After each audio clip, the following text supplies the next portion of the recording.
Hello, everyone. Welcome to the October 14th meeting of the Waikīkī Neighborhood Board. As another reminder, our next meeting, because of Veterans Day, was moved to November 4th, the week prior, Tuesday. People addressing the, our monthly reports. I don't see is the fire department, oh, there he is. Honolulu Fire Department, please make your report, sir.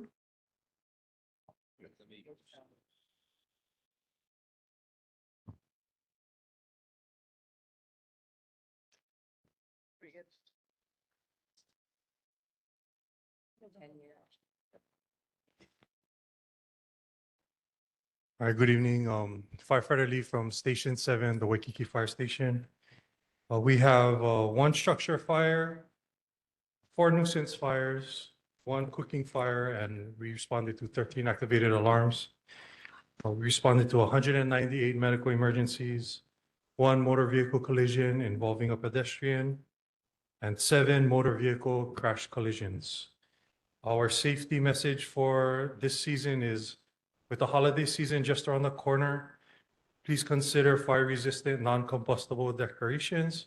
Choose only UL-approved electrical decorations and follow manufacturer instructions for installation and load.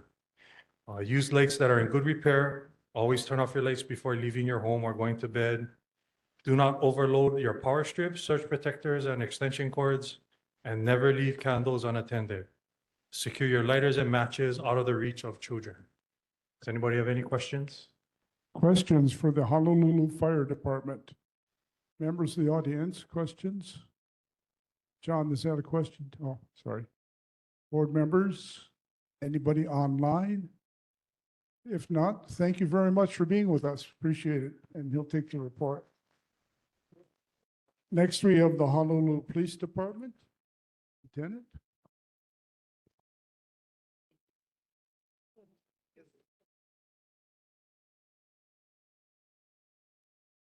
Hey, good evening, friends. My name's Lieutenant Steve Keogh.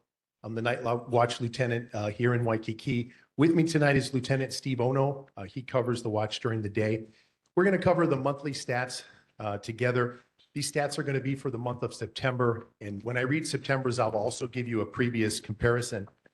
So for the month of September, robberies, we had 3. The previous month was 1. Burglaries, we had 6. Previous was 12. Theft was 148, previous was 133.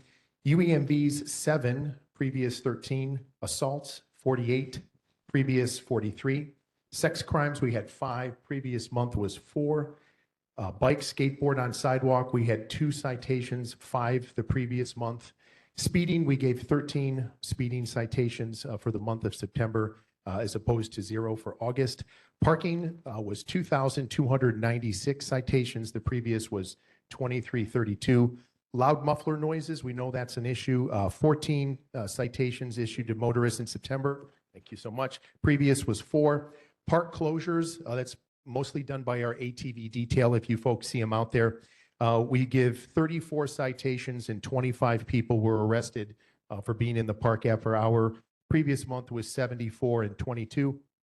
Total calls for service that officers responded to in Waikīkī for the month of September was 4,923. Previous average was about 4,400.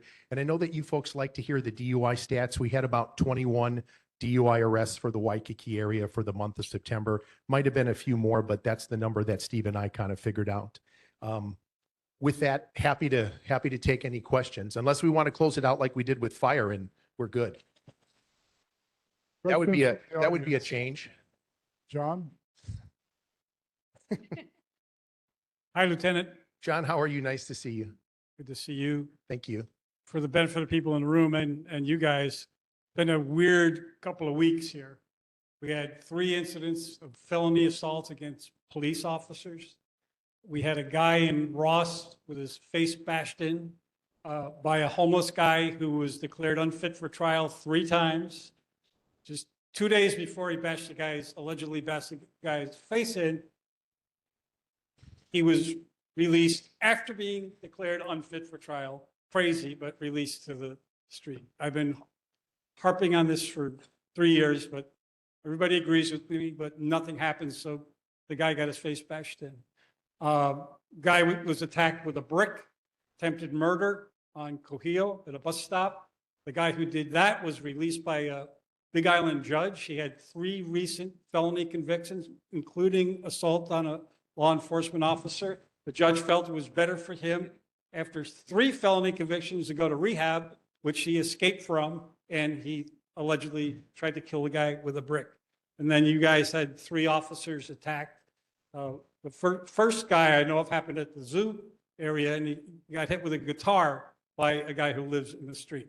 So I keep bringing up for the last 5 or 6 years about the nature, the danger of the people who are out there and the lack of support by our legal system to address them properly.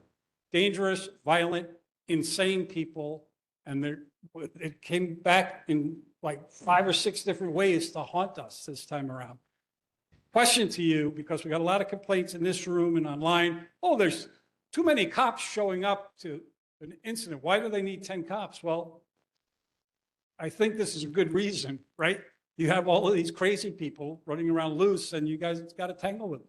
Yeah, John, thanks for being here, and always appreciate your comments and your passion to make the community safer. Yeah, when it comes to patrol response, it's really going to be dictated on the type of case that the officers are sent to.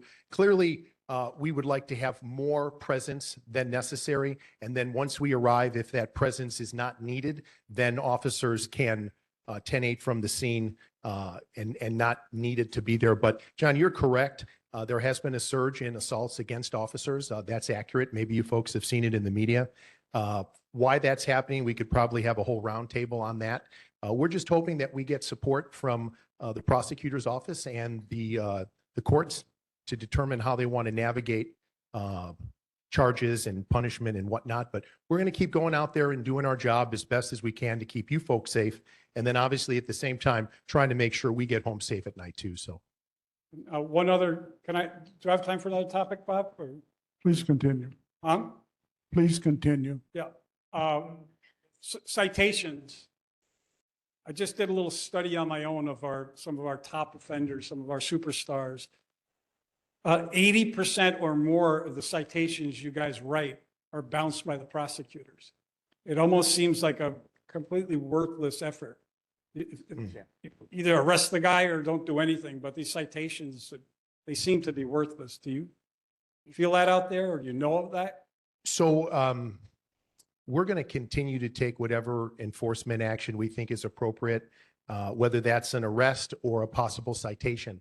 What Steve Alm and his team choose to do once his office gets eyes on the citations is really up to Prosecutor Alm and his team. But I'll share with you, we're going to keep doing what we do, and then how the prosecutor's office navigates it will be up to them. Thank you. You're welcome. Sir? Next. My name is Nathaniel Apatow, and I've got a question about concealed carry permits. I come from a state where they were pretty easy to get, prior military, and I want to know, I know Hawaii's gone back and forth a little bit. Can you tell me what the current status of a citizen who's got no prior arrests, et cetera, being able to get concealed carry permit? Sure. Well, thanks for being here. As far as concealed carry goes, I know when this first came out a couple years back, we got so many applications. I know the process was a little slow. I know at the time, the former Chief Joe had put things in place. So to answer your question, was it Nathan? Nate? Hey, Nate, thanks for being here. Okay, Bubba. Yeah, I got a friend of mine named Bubba in Texas. He goes, so Bubba, listen, here's the thing. If you are not a felon and you want to concealed carry, that's your right. I know there is paperwork that needs to get filled out. You could go to honolulupd.org to get that process going. I realize in our state, it's a little bit more arduous than some other states, but it is possible. And I've known, Steve, you could help me out. I think we've processed over 1,000 of these already here in Honolulu County. So it's possible. It's going to require you to do a couple of steps. Yeah, you're welcome. Gentleman in the back.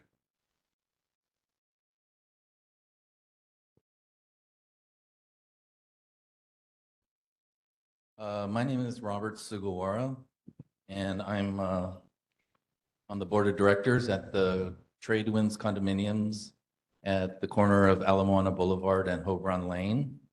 And this is my first meeting. I have just a couple questions for the police here. One is, I had heard anecdotally that police HPD resources were not prioritized as highly in that area around the trade winds, around Hobron Lane, Ena Road, the boat harbor versus more central areas of Waikīkī.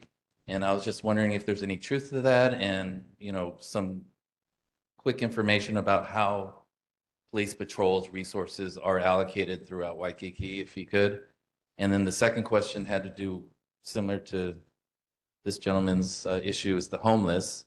I can, based on what I've observed in the last few years, the homeless situation around my area of Waikīkī has improved somewhat. It was almost like last year, it was almost like a nightly occurrence. You would hear people having manic attacks, yelling, screaming in the early morning hours. It's not so bad this year. But I do want to know, what are the police doing about homeless people that are having these manic episodes in the early morning, late night hours? And, should we be calling police immediately when we start hearing that sort of thing?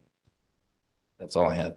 All right. Well, welcome and thanks for being here. So let's unpack a couple of the questions. Let's start off with patrol response. So Waikīkī is divided into 2 patrol sectors. Each sector has beats, and those beats are staffed with officers. Your building is in Sector 1.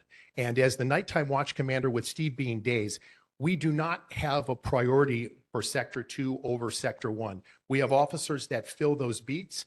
Let's say there's five or six in each sector, and they're going to work together to keep your area specifically safe. But I can tell you very openly, there has not been any type of directive from myself or Steve or the other day watch or other watch commanders telling our personnel to focus, let's say, more on Sector 2 than Sector 1. So hopefully that puts you at ease there. As far as the homeless, we could have a hours discussion about that, but let's look at the role that police play with homeless. We are a law enforcement entity, and ultimately we want to be as compassionate as we can. Ultimately, we have contact with these homeless individuals when they commit usually petty type offenses, whether they're stealing from ABC, whether they're urinating in public, whether they've somehow threatened or assaulted a tourist. So we have contact with them if criminal conduct has occurred. We also do try to be somewhat proactive. Our resources are stretched thin, but make no mistake about it. The majority of homeless people you see out here have been approached by HPD officers and asked if they want assistance. We've asked them if they want to go into shelters. We've asked them if they want to go to Honu. We've asked them many times as having contact with them.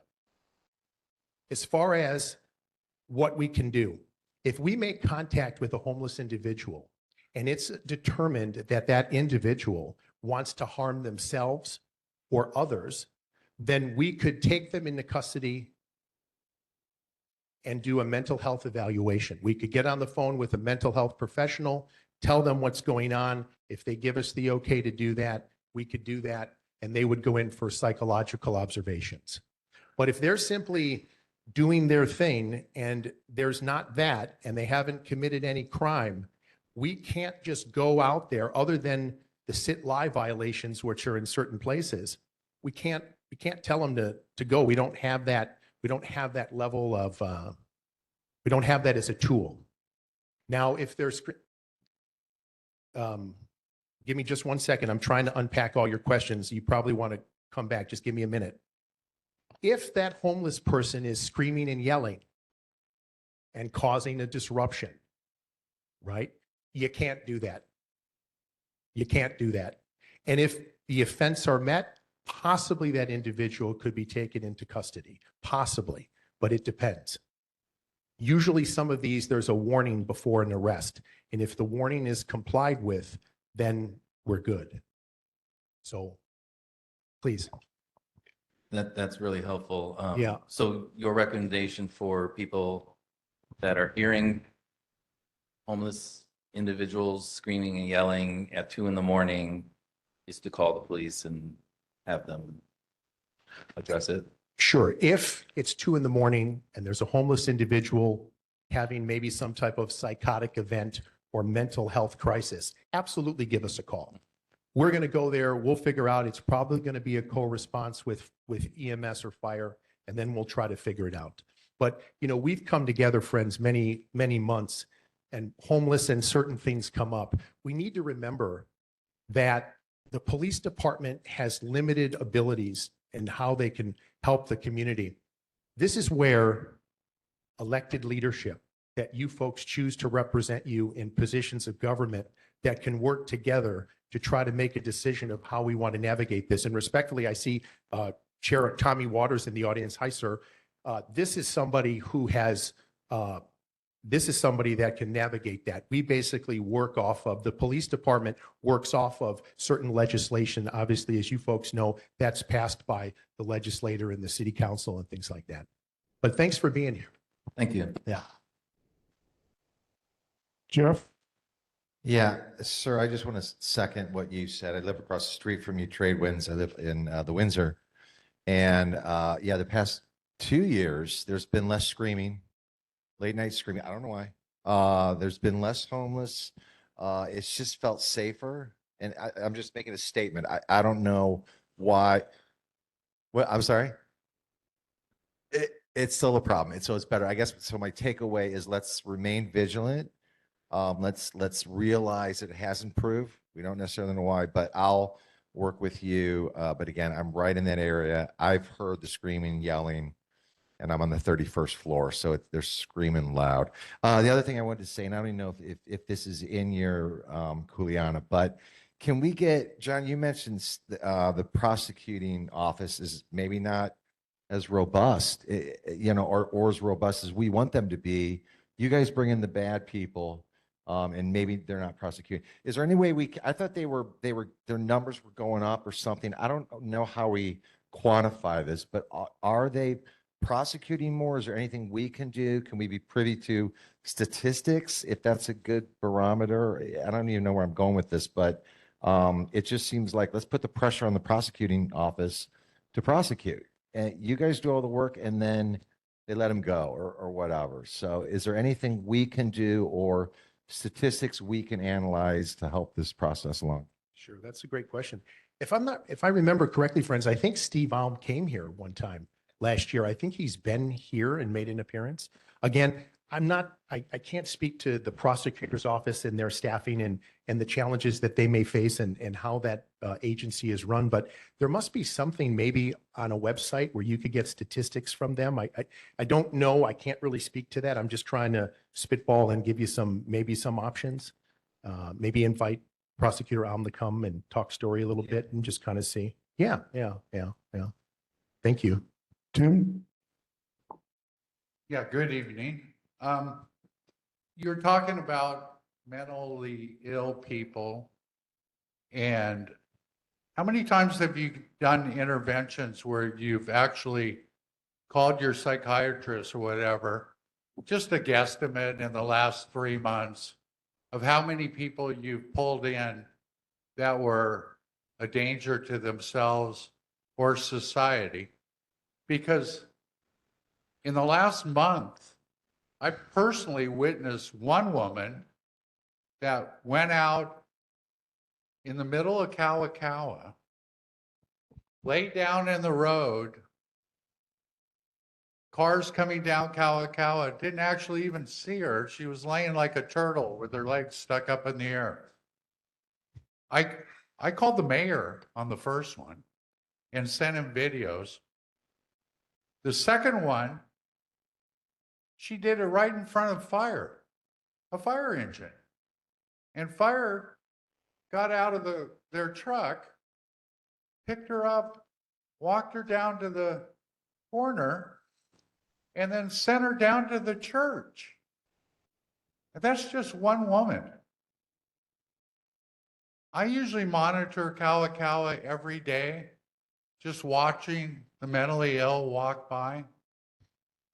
So if you could just give me a guesstimate of how many that you have detained as being either harmful to themselves or to the public. Because I invite anybody here to come down with me. I invited the whole city council at the last meeting to come down, not with an entourage, not with a bunch of cops, just them and me, and observe. You guys have a tough job. Can you give me an estimate of how many that you've actually called the psychiatrist and taken them to the center over in Kaka'ako? Thank you. Sure. You folks know when I come and I speak to you, I want to give you clear answers and I want to be as accurate as I can. With this particular question, I can't give a straight answer. I can simply tell you on nights, on the 3 or 4 nights a week that I work with the team that I work with, this happens at least once a week in the evening time.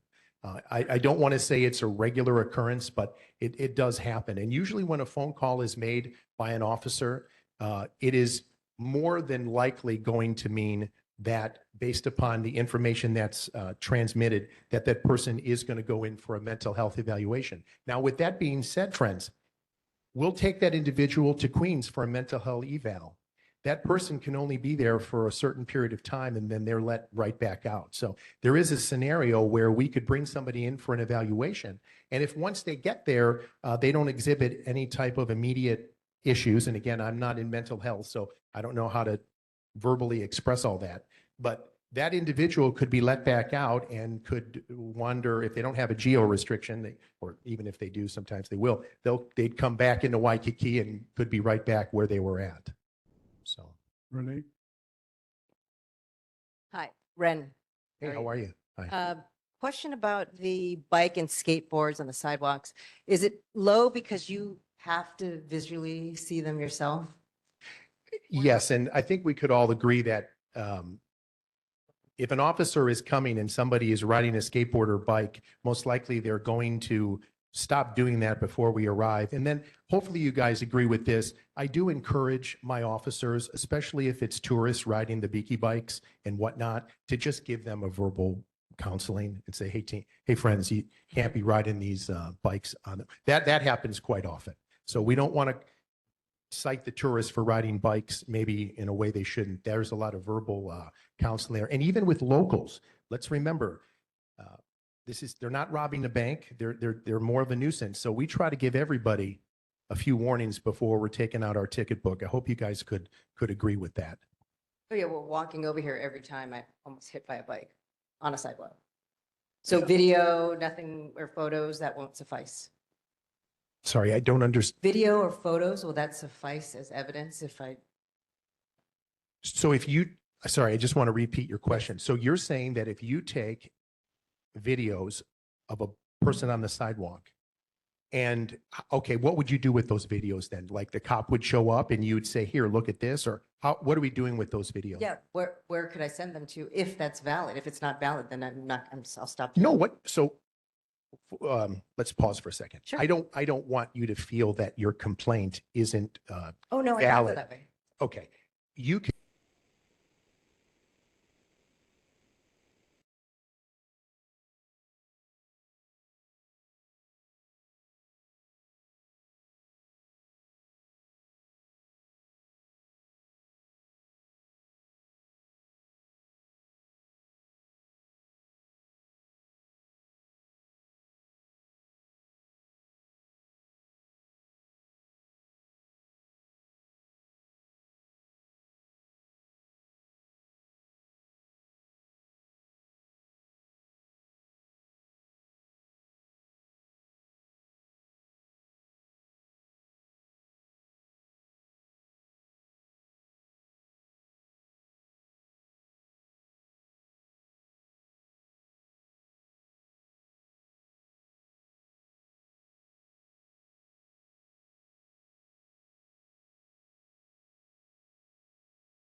Okay, so I'm just curious if this is anything that you folks have observed as well.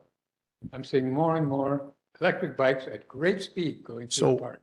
So great comment, great comment. So let's do a little, actually, those are electric motorcycles. Mayor Blangiardi clearly defined in legislation what an e-bike is. An e-bike is something that has to have a pedal apparatus, okay? And it's limited in the speed it can go. What you're seeing and what we see, which is completely outrageous, are electric motorcycles that can travel 70 miles an hour on our roads. It's outrageous. You say, Steve, you're the police, do something about it. Fair enough. How do we catch them? You have some, so well, hold on now, because here's the thing, right? Let's start calling them what they are. They are off-road electric motorcycles. They have no business on a city and county roadway. If you're looking at something that looks like a motorcycle, if it doesn't have pedals, just remember this, if it doesn't have pedals, it's not supposed to be on a city and county roadway, and they are everywhere. They are bought from the bike factory. The bike factory is where they are bought and sold. And I think as a community, I'm looking forward to the mayor and city leadership to come up with more robust ways of appropriate enforcement. These are really exciting off-road vehicles that should be enjoyed responsibly off-road. They have no business being on the roads. They weren't on the roads years ago, but something's happening, and they are everywhere. The challenge for us as police is, what laws do we have? Okay. They are off-road vehicles, so they don't need to be registered. There's a lot of things. And then it's, how do we catch them? They go 70 miles an hour on two wheels. Can we catch them in a police car? No. And I'm giving you guys straight talk. How do we catch them? What do we have that can catch something that has two wheels and does 70 miles an hour and can go on the road, on the grass, on the dirt, through the parks, everywhere? We have nothing. I would love to get something more robust to take enforcement action, if you'll let me to, and then I'll get off my soapbox. Most of these off-road motorcycles are being ridden by juveniles, kids under the age of 18. Where is the parenting? It starts in the home. If you have a 14-year-old, where is your parental judgment in buying a $4,000 or $5,000 electric off-road motorcycle, and you live somewhere and you don't know where your children are riding it? We're not seeing people your age riding electric motorcycles, are we? I've never seen it. People my age, we're not doing it, are we? President, are you riding an electric motorcycle on Kalakau? You're not. What's happening is the young people today, there is a culture that's forming. It is cool. It is on TikTok. There is social media influence here. Kids are becoming popular because they're doing these kinds of things. And you'll have to be patient with me. You brought this up, so if I ramble on, it's all on you. Just remember, if it doesn't have pedals, it's not supposed to be on the road. And stop calling them e-bikes. They're electric off-road motorcycles. They shouldn't even be on a city and county roadway. And the speeds, I believe, on the pedal bike, I think it was Bill 51 or 55. It's not supposed to go more than like 30 miles an hour. These things go 60, 70, and they do it super fast. So, do we know it's a problem? Yes. Would we like to fix it? Sure. Do we have the means to do it? It's difficult. The West Side has run some operations. It's got to be coordinated because we have to be safe about it. When we're going after these individuals that are making stupid choices, we don't want to put the public in harm's way. Okay, I'm off my soapbox now, everybody. Thanks. Yeah. Okay. I think we have one more question. Did you have a question, ma'am? Hello? Hi, my name is Michelle. I live in Waikīkī on Ina Road. And my biggest concern is on Lipe'epe'e and Horan. Cars are not stopping. I literally showed Councilman video of it today. At the stop sign there in At that, the stop sign, Lipe'epe'e and Hobron, yes. And I walk my dog, I take my kids, and it is dangerous. I literally tell people, pay attention, stop, make eye contact with them that you're gonna walk. I'm literally in the middle of the intersection and the cars just go, I keep my dog short leashed, but yet my daughter and I almost been hit by a car, like screeching, and I'm just going, it's crazy. Like nothing's been done. I've called the councilman's office. I was given a number. They called me back. They said they'd send somebody out. I said, I'll meet you there. I'll sit on the bench and you can just watch. Nobody has come out. They said, we'll take care of it. That's all I get, but it's so dangerous. Like tell my kids, you can walk to Ala Moana. It makes me nervous. I'd rather just drive them, sure. So that's one of my concerns. Another thing is, I'd like to see the neighborhood watch come back with police officers, back in our neighborhood for safety reasons. Back in Waikīkī, we used to have it before where they'd Doing that? meet up by Eaton Square, gather together and then walk the neighborhood as well. Sorry, I don't want to take up too much of your time. Oh my gosh. All over the place. Oh, I'm sorry. But that's my biggest concern is that No, thank you. intersection there. And I'm not cutting you down. Officers, I know you do you do your jobs, but sometimes you just turn a blind eye. And even my son goes, "Look, Mom, he's the police officer. Sorry, he's breaking the law." And he's watching this, and he said, Thank you. So I'm just saying, it's dangerous. It scares me, and I don't want to let my children walk over there. So thank you for your time. No, you're welcome, and thanks for being here and sharing your concerns. Getting back to the stop sign, ma'am, just real quick, if we could go back, because I have direct responsibility, and Steve does too, for his people. The last comment you made about officers, were you saying that the officers were not stopping at the stop sign? They don't. Okay. No, sure, no, look. Well, I'm sorry. I No. took video tonight before my friend and I came for this meeting, because I called, I said, where can I go to make my concerns known? right here, Thank you're you. doing it, so we're So I good. called this, Yeah. so that's why I'm here. No, so let's dissect this for a second. Let me be very transparent with you.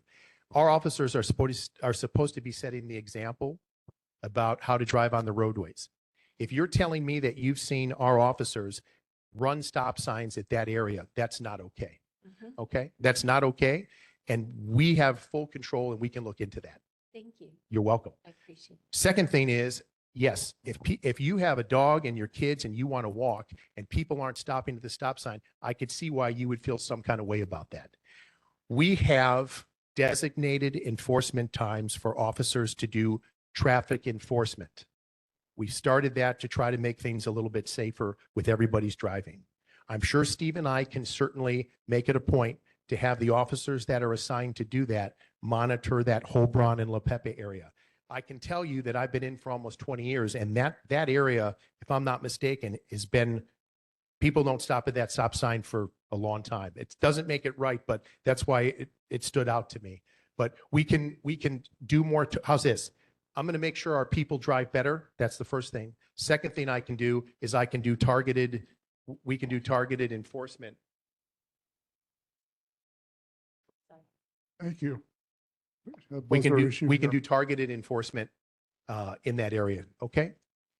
I forgot. No, but Thank thank you. you very much. You're welcome. You're welcome. I've got Jeff, followed by Catherine. Yeah, and I know we're running kind of late. Ma'am, I couldn't agree with you more on this issue. And, to put Corey in the spot, but I see Corey nodding his head as well. Corey and I live near each other right at Lepepe, where it hits Hobron. The issue is 20 years ago, you could not drive on Alaway, shoot up Alaway, 40 miles an hour, and then cross over Kalakaua on your way to Ala Moana. So what we have, the problem we have, it's a residential community with primary roadways, yet commuters racing back to Kapolei are using as a shortcut. They don't want to take Atkinson. They don't want to take the arterials. getting kind of wonkish here, but it's a residential community, walking your dogs, babying your stroller, sitting in the park, and people are using it as a freeway shortcut to the intersection of Discovery Bay. I've advocated for years, let's return the roadway to what it was. We're not requesting anything new. We're returning our neighborhood to its residential character and forcing people at the intersection of Kalakaua and Alawai, you have got to make a left or a right. You cannot cross over. It's as simple as that. So we got to get beyond this trying to facilitate the movement of as many cars as possible as quickly through our neighborhoods. We're going to ratchet back and especially return. I've lived there 20 years. And yeah, it's really bad. And cars just race through our community. So let's start. If drivers don't know how to drive and don't know how to stop, then we deny them their rights. And they can't come into our neighborhood and race at 40 miles an hour through there. I'm adamant about this, and I see it every single day. So let's do something about it. If they're not going to slow down, we got speed limit signs there, then we deny them access to use our neighborhood as a freeway to race back to Kapolei. Thank you. Catherine, you had a question for the police department. Catherine?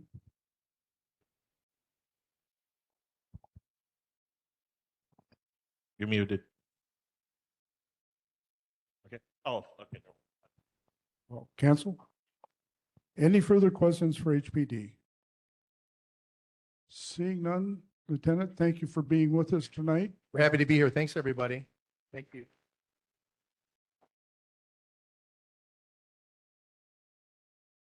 Next, we have Board of Water Supply.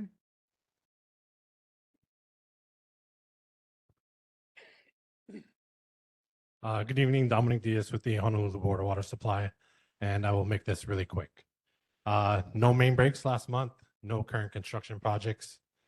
If you're old like me and you drive around the car listening to the radio, you may hear our manager and chief engineer requesting people to conserve water. So I'm here once again asking people to be conscious of your water usage. We are asking people to reduce water consumption by 20%. It's been dry, it's been hot, water consumption is up, demand is up, production's up. So please be mindful. You can go to our website, boardofwatersupply.com. There's lots of tips on how to conserve water, how to check out your house or residence to make sure you're not wasting water. And that said, I understand later on the agenda, you're going to be discussing how the Board of Water can best serve this neighborhood board. I won't be able to stick around for that, but I will follow up with board chair on the recommendations. I'm happy to come quarterly. I'm happy to send a monthly report via email that can be distributed to the board members. That said, I believe you guys have my email. You can always email me any questions. I have in the past received concerns of leaks around town that we've been able to follow up on. So we are still available for that. Feel free to email me anytime, any questions you have. If you have urgent concerns about water issues, you can always call 748-5000. That's a 24-hour-a-day number. If you'd like to speak to our communications office regarding water concerns, you can email them at contactus@hbws.org, or you can call them at 748-5041. That said, I'm happy to take any questions tonight on behalf of the Board of Water Supply. Questions from Board of Water Supply? Let's see, anything? Dominic, you All right. guys still have those little blue pills? The dye tablets, Yes. they release them several times a year. I believe if you go to our lobby at Beretania, we do have them available. You can ask them in the service counter there. But throughout the year, we do make them available at other locations when we partner for the Detect a Leak Week. But I can put in a request to have some delivered to the neighborhood board if that would be something people want. Feel free to contact me. Our next meeting will be a little bit early on November 4th. But once you drop one of those in your toilet, you find out right away if your flapper valve or your toilet is leaking water. And that can turn into serious money on your bill as well as a waste of time. Yes, I've been to a couple of the condo board where the board's been there, and they have the little, it's like a little hourglass or something for showers, which is really eye-opening to you stick it on the shower, on the wall and flip it and tracks how long you should be taking. Right. Yeah, that's all, that's all part of it, right? Shorter showers, turning off faucets when you brush your teeth. If any of you are on, associations for your residences, we do have a lot of rebate programs. So you can always go to our website and check out our active rebates. We're rebating high efficiency fixtures and toilets and things like that. So. Anything else for Board of Water Supply? Hearing nothing. Dominic, thank you. All right, for thank being you. with us tonight.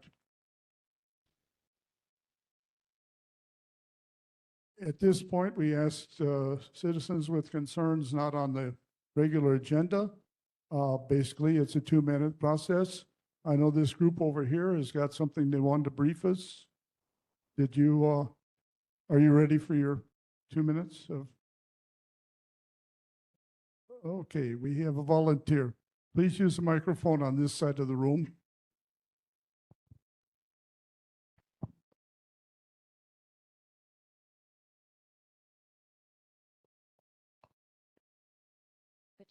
Am I on? Hi, everybody. Hi, my name is Lenny Chavez. I am with Carollo Engineers. We're a consultant in support of the Department of Facilities Maintenance. Am I good? Okay. We were just here to say hello really and quickly introduce a project that we will be working on. We'll be making our best effort to revamp the beach showers at Cohio Beach. Excuse me, please don't get too close to that speaker or all we'll get is feedback. This one. So if you could stay back where you got the microphone, that'd be wonderful. Better here? Perfect. So again, we just wanted to introduce ourselves and let you know that we will be working on those showers. There's a couple of technical challenges that we'll have to solve, mainly the runoff from the showers reaching the near shore. But that also brings up a lot of other issues that we wanted to take a look at closely. This is really your community, and we want to make sure that you are all included in the project and that your voices are heard. We are in the very, very, very preliminary stages of the project. We can say that we are barely starting, but we wanted to make sure that we started with a quick hello to you all, and that you knew that we will be coming back to you all to keep sharing and keep learning from you on how to best address these challenges on our beautiful beach over here. So that's all we had to say. I don't know if I had any questions or if anyone wanted to share any more. I'm here with our project manager, Sunshine Saucedo, and Paola Machan, part of our team in this very important work. So I'm happy to be here. Thank you for giving us the mic for a quick sec. Okay, well, thank you and keep in touch. You have a It's flyer your program. with any information if you need it. Yeah. Oh, yeah. We did good.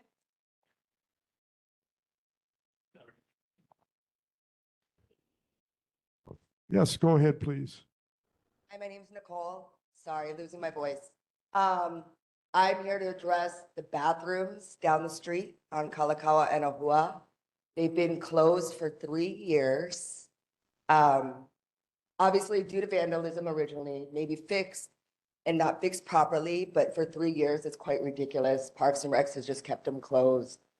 I've been talking or emailing with Andy Sugg about opening them back up. Parks and Recs is saying it's going to cost $1 to $2 million, which I've been speaking to people that deal with those issues and kind of sounds like a large ballpark frame. But otherwise, it's been closed for 3 years. Parks and Recs wants to keep it closed and just have people walk to the bathrooms at the police station, which is at least a quarter mile. If you have a little child, 5 years old, you're not going to know they have an emergency until last minute. So that emergency might happen. Or there's no restrooms for the handicapped to use. There's no restrooms for the lifeguards. We know, I'm here at this beach every single day. I live on this street. I see everything that happens, from the bathrooms to the homeless, everything, which is getting worse.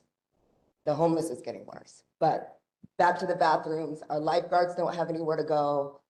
They don't want to get wet every time they have to go to the bathroom and change their clothes because they have to go shishi in the ocean. Or they have to go find somewhere else to go, like the hotels, for an emergency. And so for Parks and Recs to say that they want to keep it closed and there's a bathroom 50 yards away is quite ridiculous. So, no, exactly. And then if you have a family, I mean, Waikīkī is supposed to be a tourism, destination. People have families, we have surfboards. Stuff gets stolen because of the homeless, which that's another issue, but we can't go pick up our stuff and take it on the other side just to go to the bathroom. Is this the one on the beach, the bathroom on the beach? that they- Right here on Ohua and Kalakaua, next to the Kokio statue. On the beachside, across the street from the church. Yeah, isn't that the one that they did a TV story on? And I think they talked with me. I think Trevor knows They something left about the that. bathroom open on accident, maybe that's what you're talking about. And the lifeguard went in there and filmed it, flushed the toilet, it flushes. Andy got it open for a couple days, and it was open for a couple days, people used it, and then Parks and Recs closed it again. Saying that it's a plumbing issue, the pump's not working, those pumps should be able to pump a baseball, pretty much. So I'm not a plumber, I know that there was plumbing down there, but otherwise, this really needs to be addressed. Thank you. Any other concerns from the audience? Seeing none. Anybody on the monitor? No? Okay, thank you. Moving on to our schedule of major parades and street events. Because we're getting close to the end of our calendar year, all of the times I give you are plus or minus 30 minutes for setup and staging. On Saturday, October 11th, from 2 p.m. till midnight. Wait a minute, today is the 14th. That passed, I'm sorry. The 12th passed. The next one would be Saturday, October 18th. From 3:30 p.m. to 6 p.m., we'll have the Honolulu Annual Pride Parade. Saturday, November 8th, from 2 p.m. to midnight, the Oahu Festival. Sunday, November 9th, from 5 p.m. to 11 a.m., Bell Nolesko Half Marathon, which is being held in Kapiolani Park and shouldn't have too much impact on Kalakaua. Thursday, November 27th, from 6:30 to 9:30 a.m., we have the Honolulu Marathon Turkey Trot and Fun Run. I hope they run. Friday, November 28th, we at 6:30 to 9:30 p.m., the Waikīkī Holiday Parade. Those are the events that are on the city's website. Liquor licenses, we have a special license request for the Chongqing Hot Pot Inc. at Discovery Bay, 1778 Ala Moana Boulevard. There's a hearing on October 30th. Denny's, 1972 Kalakaua, is applying for a restaurant general category 1.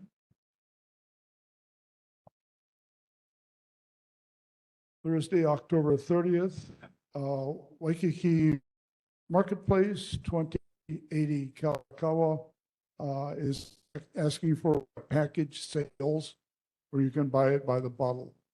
I got a notice that Capital Grill is asking for a special license starting October 22nd to January 19th. These special licenses are issued until they can go before the commission and get their real license. So that's, the commission gives them that authority to open. Moving right along, our special representatives are here tonight. Do we have the mayor's representative? Nola, are you? Oh, there she is. We're very fortunate to have Nola, who is always able to answer our questions, I hope. Good evening, Chair Finley and members of the Neighborhood Board. Thanks for having me. Mostly I just point out if everyone wants to see the mayor's newsletter for the month of October, please go to www.honolulu.gov/mayor/newsletter. And really just a couple highlights. There's a new Ocean Safety Commission that was finally stood up, and they had their first meeting, and they're now in the process of selecting an ocean safety department head. So that's exciting news. The Skyline service from Kapolei to the stadium will now open, as you probably all heard, it will open all the way to Middle Street, and that will start on Thursday. So it will stop at the airport, and we're very excited. So, and then finally, the last point, every 10 years, the city puts together a charter commission, and Chair Waters may want to say more about this, but the charter commission is meeting next year, and they just started, they will start to convene, and there's a deadline for, if the public wants to submit any charter amendments, you can do so by November 7th.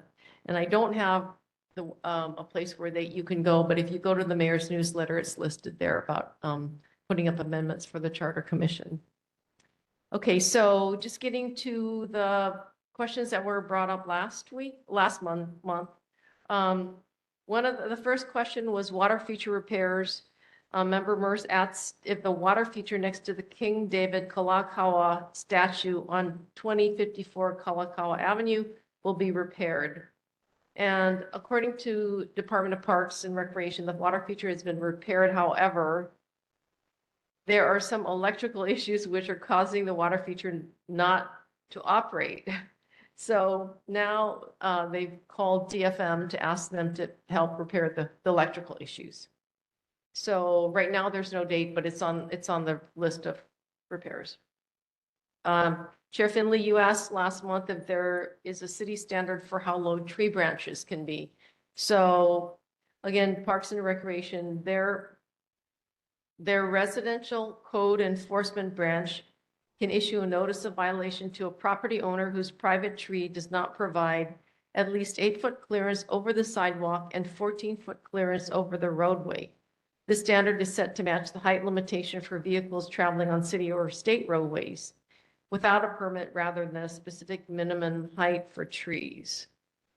So their Division of Urban Forestry, DUF, their contract specifications for pruning state that contractors are required to provide 16-foot clearance over the roadway, so actually even higher for trees that belong to the city.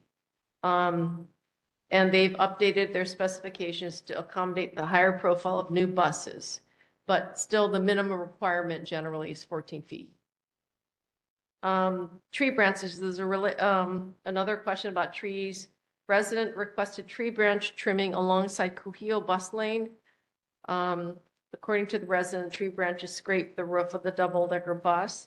And apparently DUF is saying that they will perform routine pruning at this location by the end of November 2025.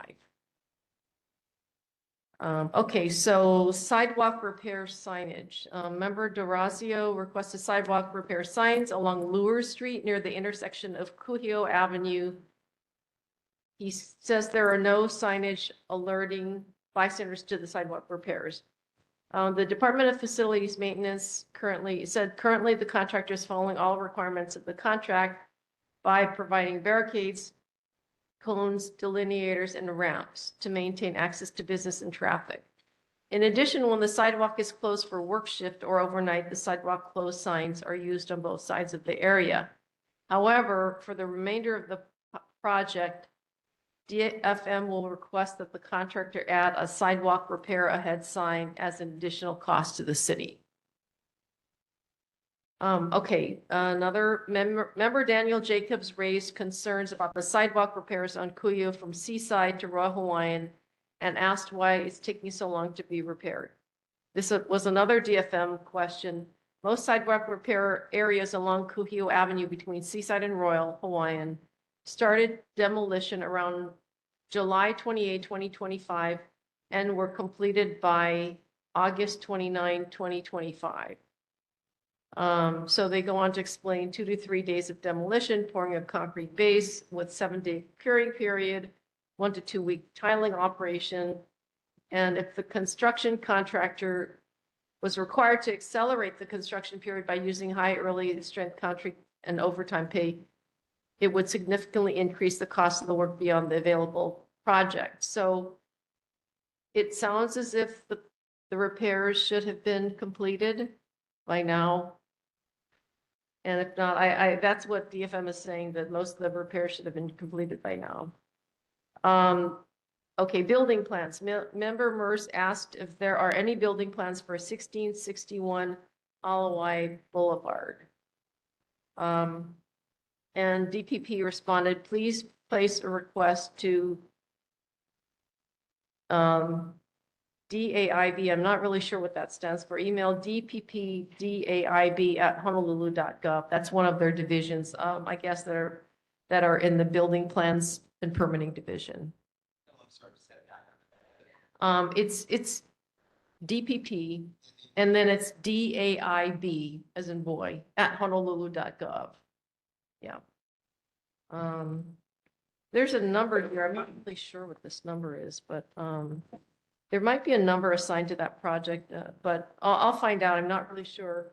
And so do you know what that case number is? There's a case number. Okay. Okay. Well, I'll just clarify that and I can let Chair Finley know. Okay. DTS, the traffic light resident asked if the Department of Transportation Services can extend the light change on the intersection of Ohua Avenue and Kuhio Avenue to provide additional time for riders on Ohio Avenue to turn left into Kuhio. So DTS has been monitoring that intersection and found the duration of the green light for Ohua Avenue at Kuhio to be sufficient. DTS did observe at times pedestrians were not obeying the pedestrian signal and continued to cross Kuhio Avenue against the pedestrian signal, causing the left turning vehicles to back up. When this occurs, it takes 2 cycles for the vehicle to make the left turn. So I guess we're saying that the pedestrians are crossing when it's not their turn. And I'm sorry about that, but I guess that's kind of messing up the ability for cars to make a left during the left turn signal. And I think that's it. Great. Questions for the mayor from the audience? In the front row, you had something? Oops, you dropped something there. Hi, I'm Shelley, and I'm not sure if it's actually been covered before because I haven't been here for a couple of months, but it was just about the street sweeping. I just wanted to know who to speak to. It's still being done twice a week, and we've had some major issues with people needing medical attention and people having their cars towed, and they're actually towing the cars after the street sweeper's been there, as well as they're jimmying cars and getting into, which we hear is against the law. So people have been contacting me about these incidents, but we really need to know who to speak to. Is this are you talking about the street sweeping on Alawai Boulevard? Yes, down the other I end. think we addressed that a couple months ago. DFM, I don't think. I was with you when it came back, but then we didn't know who to speak to. You were going to get back to us with who to actually contact. Okay, a contact person? Okay. Tim?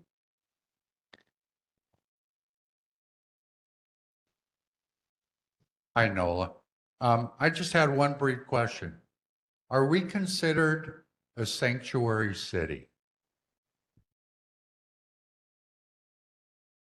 I don't know, but that's a good question for Chair Waters. I have not heard that we're a sanctuary city, but I think not, because we'd have to look up the definition of sanctuary city, but I think there's certain,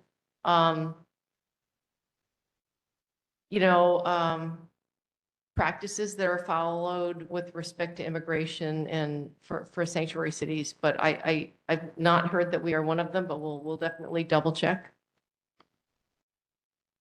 Greg, you had a question?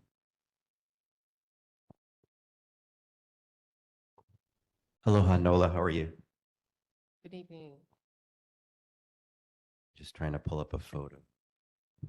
So a moment ago, when we were doing the liquor licenses, Chair Finley mentioned the Capitol Grill. And if I'm correct, is it the one on Kuhio?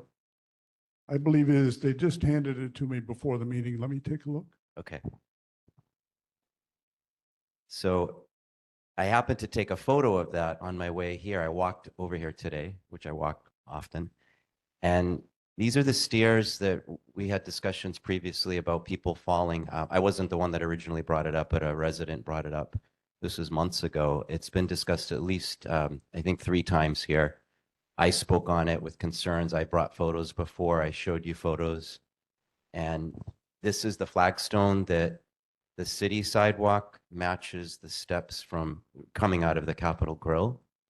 It's very dangerous. So my suggestion is, if we're going to give a liquor license to the Capitol Grill, you can rest assured that there's going to be more people falling and tripping when they come out after they've had a few drinks. I'm still stunned that this hasn't been addressed yet, because when I go to the state capitol and I walk around where they're doing construction and they have steps that match the sidewalk, the concrete matches, and you can see it. They've put across the edge, the leading edge of the steps, some, designator. There's like a highlight there, a different color strip. It's like a tape that's put on and it's resilient. I don't know if that's going to be permanent or they'll have to do something later, but they realize that it's a tripping hazard. So I'm just hoping that this gets addressed and, now we have a liquor license that's coming forward. This is something that's been many, many, many months, and it's a liability for the city. I realize that, but I don't, what I've been told by the Department of Planning and Permitting is that they are in compliance with the code. And so the liability issue is not really with the city, unfortunately. And I think there have been efforts to contact management, but it's a private building. And apparently, since the permit hasn't been issued and they're approved to be in code, other than some private citizen, suing them and I'm not suggesting that, but, if they can't get the management, I'm not sure why management isn't responding to, I think there was a woman here a number of months ago who said she had written and contacted management and, we don't have a lot of authority to do anything once we've approved a project that's in compliance with the code. So there is a liability issue, but that's separate from meeting the building code. If I could make just a quick comment. With that said, if the flagstone on the sidewalk matches the steps, somehow, as I said before, there was some kind of an agreement or handshake with that project. So the city does have a liability because someone will just say, hey, this flagstone matches those steps. And it's been brought up 4 times at the Waikīkī Neighborhood Board, and the city hasn't addressed it. And they'll come back to this video and It's not that we haven't addressed it, it's that they don't feel that they have the authority to force any kind of additional work on that. I disagree with that, Nola. I really do. Thank you. Jeff? Hey, Nola. And I would assume you don't know the answer to this, but I'll also bring it up to Chair Waters. Let's get an update on the status of the Alapono pedestrian bridge. The EA is 3 years out now, and I've been in my career over 30 years. I processed EAs, EISs, written them, reviewed them. I've never seen an EA take more than 3 years. This is outrageous. So I don't know what the delay is, but I personally want an update, and I want that building permit issued, and I want it built. So please make sure we talk with DTS or DDC and get a full update on when the city's going to approve that and issue the FONSI, finding of no significant impact on the EA. Thanks. We have Daisy Marai waiting to ask you a question. Daisy, are you there? Yes. Thank you, Chair. Hi, Nola. I'm a bus rider, so I know from Thursday, the W will replace the Route 20 to the airport. which will become an express. So I hope that there's more information to let the tourists know they cannot catch the bus over at Pokalani or every stop now, but only at the express stations like at Ohua Street, because they're going to be missing their flight. I know they have signs there, but it would help if more can be said to the businesses and to the workers. And the other thing is, I understand that there might be a bus strike with a handy van, because they are concurring right now with the city, and the bus drivers may go on strike maybe tomorrow, maybe the next day. We have no idea, but it's a major issue, especially now with Skyline set to open on Thursday. So I hope the city can work it out with the drivers, because it really hampers a lot of people that use and ride and depend on the bus system. Thank you. Okay, thank you. Can I just get clarification on the first question about the bus route? Oh, Can you- regarding W, that's gonna be an express that takes over for Route 20. More, I do notice that there are signs in the bus stops to say this is not the stop for the W, which will go to the airport. But I guess more information or notice to the public would be very helpful, because it no longer will stop at Paul Kalani Avenue like it used to from Thursday. Okay, so you're talking about the right route change first, Route 20? Right, for the whoever decides that they need to go to the airport, they don't see a 20, and then they find out that they have to catch a W now, but then all of a sudden they have to go walk from Paukalani all the way to Ohua to catch the express. So I think more information to the public would be helpful. Okay. And now it will not go on River Street at all. So I don't know what the situation is, because the number 7 will only go up Iwilei Road to go to North King Street. So that Route 20 did suffice a lot of people. Thank you. Okay, thank you. There are some changes trying to accommodate the rail stops and more expedited bus routes for people that are coming off the rail. So I'll let them know. Yes, sir. Aloha. I'm begging the city to please add left turn arrows for Eva-bound Kuhio Avenue traffic. Thank you.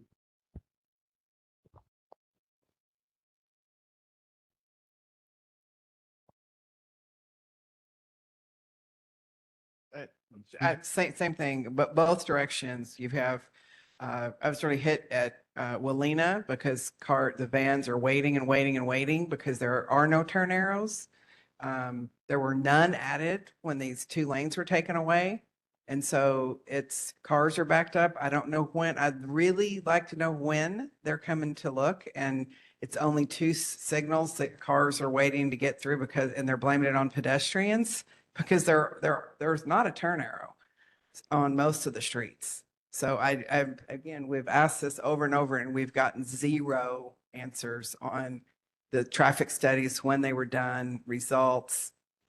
It's just like, I don't understand. Okay. Okay, it's lady in the back.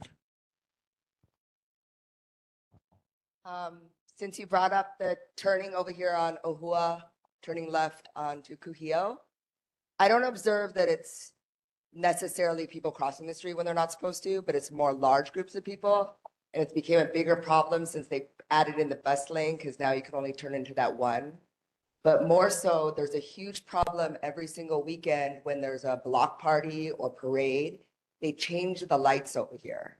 So trying to cross the street, if I'm a pedestrian trying to cross Kuhio to get to the other side, it takes 5 minutes sometimes. And it's unnecessarily, and then the traffic is backed up all the way to Alawai. Just so the flow of traffic can stay on Kuhio, but it's blocking everything up and not really making anything better. So I don't know if they could stop changing the light every time there's a parade every weekend or block party. Because even just to get into our home here, I have to sit on Alawai just to turn on the street. But that's the problem. On a day-to-day, turning left, sometimes you have to be a little bit more patient. But yeah, if they could stop changing the lights every time. That was my testimony about reducing the number of street events, by the way. Daniel, Hi, Nola. I'm interested to know how many people cross the Macaulay Street Bridge on a daily basis. And I happened to attend the trash noise pickup. And at that event, the director of transportation said that it was extremely easy to get information if they don't have it. So specifically, how many people cross it per day? And then also, if you could dissect the numbers to the Eva side and the Diamond Head side, I'd be interested in knowing that too. Thank you. Okay, what was the second part of that? Sorry. On the Diamond Head side and the Eva side, because you can cross, the Macaulay Street Bridge on both sides. So if it's possible to break down pedestrian use on both sides. yes. Yeah.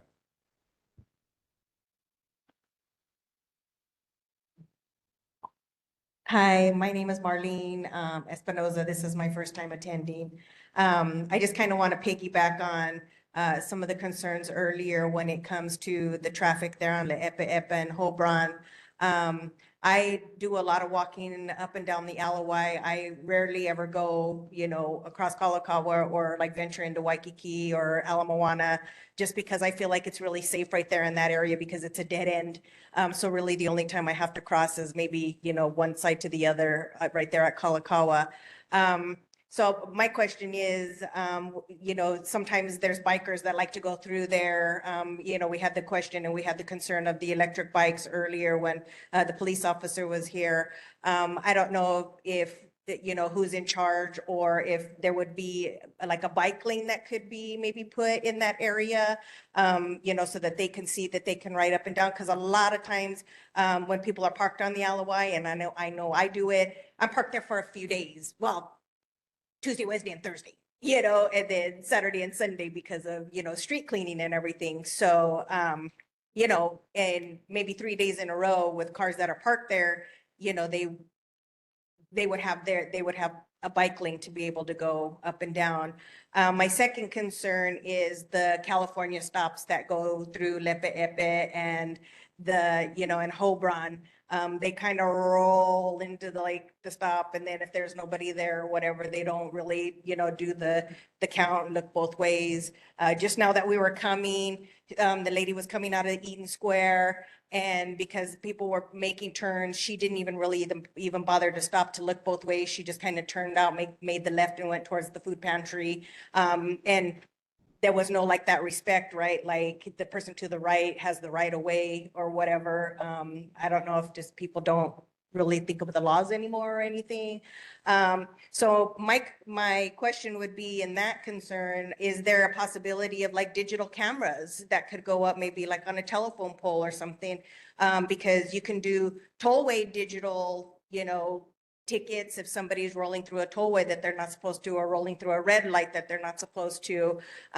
Would it be something that would then maybe come, ease up on the cops from having to patrol that little area? Because we're kind of tucked in the side there a little bit, so you don't really ever think that people aren't going to respect the stop signs, or that people are, aren't going to be trying to go through there like speed racers. But when they're coming down the Alawai and make the left right there on the Lepe'epe, it's like they don't come off the gas. I've got a 2-year-old, he's learning, he's walking, learning how to run, and it's just, with the families that live in that area, we feel kind of safe because we think we're tucked in that little corner, and we're not going to be affected like, living out here where Waikīkī is full blown. So just a suggestion. I don't know who takes care of that, but I think that would be very easy because it could point, right in that section all 3 ways, and they would be able to do that. And then, and Please summarize, ma'am. Um, Please summarize. I just, again, my first time. So those are my 2 main concerns, just maybe a bike lane and then maybe a digital camera to take care of that section. Thank you. So Thank you. just to clarify, are you asking for a bike lane along Alawai Boulevard? if you could, right there in that dead end, because we got e-bikes that go through, people on the wiki bikes that go through there, you know, and they can go up, there's a ramp that they can get onto the Ala Moana, and then they can go the other way to Kalakaua, or then drop into Le'epe'epe. But those e-bikes, you know, they're going through there, you know, like, you know, and the cop said they can go up to 70 miles per hour. Okay, So. there is a complete streets plan that has been proposed that has been very controversial, but that is what you're, I mean. That would be wonderful, because if they had their own space, then we wouldn't have to think of them riding on the sidewalks, because, you know, when I'm trying, I mean, and not just for me, but anybody, tourists, anybody that's walking along either side of the Alawai on the sidewalk, you know, sometimes, you know, we either have to ditch into the grass or they have to go around us. Okay. And, you know, if they just had a Thank bike you. lane, you know, thank you so much for your time. I'm sorry I went over. Any other questions for the mayor? Hi, Ren. Just piggybacking on Tim and Shannon regarding Kuhio and the lights. I sent you an email, so I won't rehash, but please read your email. I sent it to the whole board as well. But the other concern too is I've had a business owner in regards to the sidewalk repair. Why it took so long to break it up and bring the tiles in. He lost $1,500 a day in business. He wanted me to bring that up. Okay. Nola, I don't see any more hands. I don't see any more waves. Thank you for being with us again. Thank you very Thank you. much.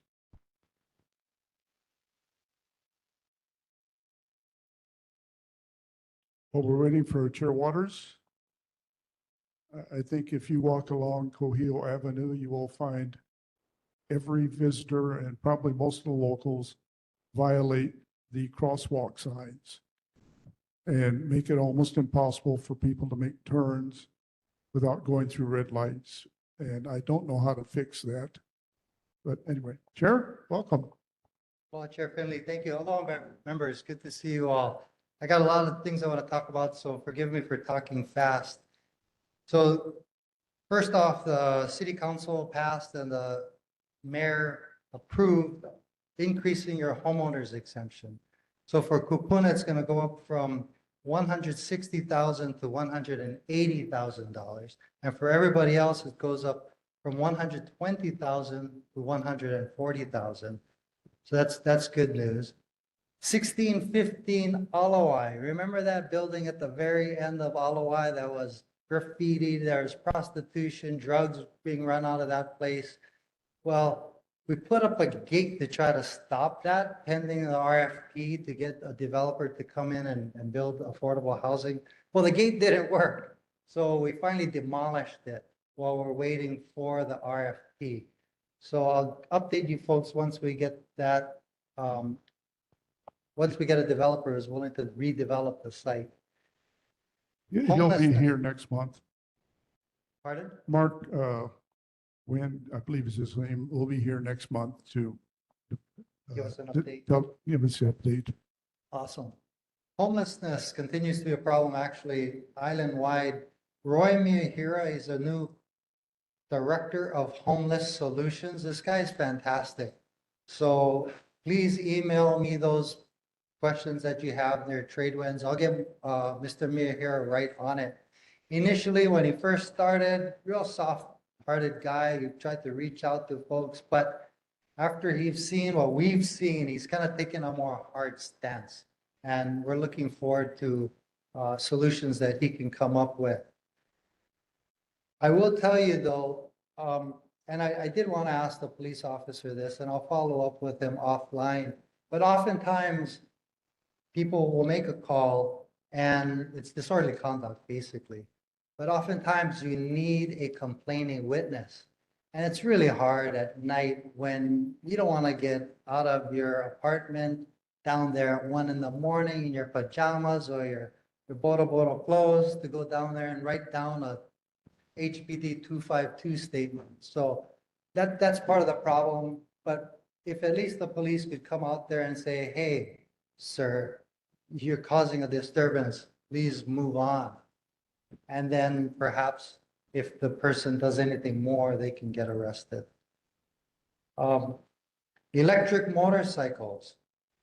So I'm actually working on legislation to require these electric motorcycles to be registered, have insurance, which is also, if you registered, you have to have a license plate on these things, have insurance, perhaps wear a helmet, right? I think that'll have a deterrence effect because if you now have to get insurance on these things, the parents who are buying these kids these bikes might be like, oh boy. Or if you don't have a license plate on it, which means you're not registered, it gives the police an opportunity to pull you over and say, where's your insurance, right? Right now, if you get pulled over for no insurance, first offense is a $500 fine plus a license suspension. Second offense, it's a $1,500 fine plus a 1-year license suspension. So I'm hoping that might do the trick. You know, recently we did legislation outlawing wheelies. I'm curious if that's been working. I know when I drive through Waikīkī, I'd see a pack of these things doing wheelies all the way down Kalakaua Avenue. I'm hoping the new law will deal with that. I know, Jeff, you brought up no going straight from LOI onto Kalakaua Avenue. So I asked the Department of Transportation Services to look into the feasibility of that. I know exactly what you're talking about. You know, I know someone brought up the town hall dealing with trash pickup. I know we've talked about this now for a couple of years. The mayor actually showed up right here in this room with the managing director, the director of the Department of Transportation Services, the director of Environmental Services, as well as the haulers, the major, who is higher than the 2 guys who are here tonight, also came.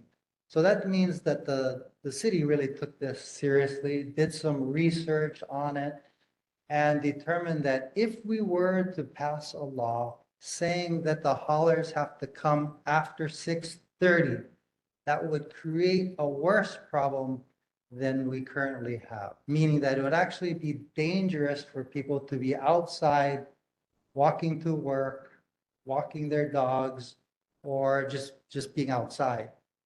And you'd actually have the trucks being in and out of your apartments all day long. And it was really startling. They didn't show all the videos that night, but I saw them. These trucks just jammed. They're in and out. You got one small one that goes into the building, picks up the can, brings it out, pushes it over to the bigger truck, flips it in. And these guys are all over the place. So basically, the conclusion was that we would be creating a worse problem if we were to pass a law. And by the way, I don't think the mayor would actually sign it if we actually did get it passed, that would require trash pickup after 6:30. But like I said, the actual mayor came out with the managing director. So we all did take this problem very seriously. We did reach out to those affected to try to get their addresses, and the haulers are willing to try to put their pickup at a later time. So I'm hoping that is a solution. Showers in Waikīkī. You know, thank you for the people who came out to talk about it. You know, it seems like a pretty easy issue that we should just put better showers with water efficient heads on the shower heads, but and while having the pressure enough to get the sand out of your hair. But it's not that simple because there's national pollutant laws that say you cannot have your water running from your shower into the ocean. The city can actually get fined for that. NPDES permit. Sorry, I don't actually know what NPDES stands for, but because I've been wanting showers all over the place, especially for surfers and canoe paddlers. But you know, the fact of the matter is, do we connect those showers to the sewer, or do we have those catchment things that can filter it into the earth? But those of you who go to Kaimana Beach, we tried that filter thing, and it's always clogged, right? So it's actually a bigger problem, and thank you to the consultants because they're looking at the showers along the entire beach. Ultimately, I think we might have to hook up to the sewer. But as we're talking about with the bathrooms, we're gonna have to deal with the same thing. So the idea there is you got to get a really good pump and a really good system because the sand is gonna clog it, right? Everybody who knows who goes to the beach and uses our public showers, you're gonna have sand there. So to solve the problem that we have with the bathroom, we should do it right the first time. They want to hear from you all too. So please, no shame, talk story with those ladies who's right over there. Same thing with the Waikīkī bathroom. Just talking to Trevor, who gave me a little bit more information about why it was keeps closing, because we keep on top of the Parks and Recreation to open it up as well. We're getting the same complaints, and apparently it keeps breaking down, and they need to replace the pump system. It seems like an easy job, but apparently it's bigger than you would think. But I'm happy to put the money in the budget. I hear the mayor is also happy to work with us and put the money in the budget to replace it. It's just like the showers. Let's do it right this time so that we don't have to do it over and over again. Last thing I wanted to talk about was, you may recall, Chair and members, and I know there's a couple of new members on the board, when the city council approved the Waikīkī Grand Vacations building, right, where the I guess I forget the name of the old building that was there, but when we approved that, the deal was that they have to provide $1 million in a community benefits package before they get their certificate of occupancy. And one of the things, because Trevor and the WBID do a really good job on keeping Waikīkī clean and safe for all of us. So I asked Trevor, you're going to hear from him later on in your agenda, on some ideas how we could spend that $1 million. Ultimately, we got to put it in a resolution, go back to the city council for approval. But I thought, you know, we have this opportunity to do some good. And these guys do really a good job. So I thought, you know, let's hear from them and see what ideas they have. They just did the topping off ceremony a couple weeks ago at the zoo. I know some of you were there. So it tells me they're almost done. So it's perfect timing. And we don't want delay. So, you know, if we can get that money out of their pockets and into this community as expeditiously as possible, we should. And then I did show Jeff Mertz what the LOI bridge update was. Are you guys interested in that, or is it only Jeff? Yep. So apparently the EA went to the FWHA, and maybe I'll have Jeff explain what FHWA is. I just texted the Department of Transportation, and they texted me back. The EA went to them on October 6th to start the 30-day calendar legal review. Once they get comments back, they will publish the FONSI. We hope to have the RFP out before the holidays and award the contract in the summer. I will tell you though, I know we have members of the Diamond Head Neighborhood Board here. There are members who live on the opposite side of the LOI who do not want this bridge, right? I represent you folks, so I'm fighting for the bridge. And, but actually, Jeff, could you tell us what FHWA stands for? No, you have to take no, joke, of course. Finding of no significant impacts. This is the final quote unquote approval for an EA. The city and state determined they don't need an EIS, even though it's been requested ad nauseum for 2 years. So they're not going to be pursuing an EIS. They're going to finalize the environmental assessment, which determines there's a finding of no significant impacts. You mentioned the 106, that's been approved. That's a federal program. That's a big deal. So it appears that everything's ready to move forward after 3 years. And everything you've said looks like we're poised to move forward. Appreciate it. No, thank you. Oh, I do have one last thing. So there was an official funds issued. Not yet. I think they're going through legal review. We got 30 days. And that started on October 6th. Right, So 'cause then there's, 30 days right, from there's a notice and a public comment period, and then people do have the right to challenge that. So this thing is not totally finalized, obviously, right? Yeah, I'd anticipate a challenge from people who live on the opposite side of the LOI. Yeah. One last thing, I know there was a question about Kuhio Avenue and the left turn from Kuhio onto Kapahulu. So we did actually do a riser, and I'll just read to you what it says. We have adjusted the signal timing. However, we cannot give the traffic movement adequate time to clear the traffic. As such, we will be restoring the double left turn from Kuhio Ave onto Kapahulu Ave as it was before the bus lane. I hope that helps. By the way, I don't like that bus lane. I'm not sure how you guys feel about that. Yeah.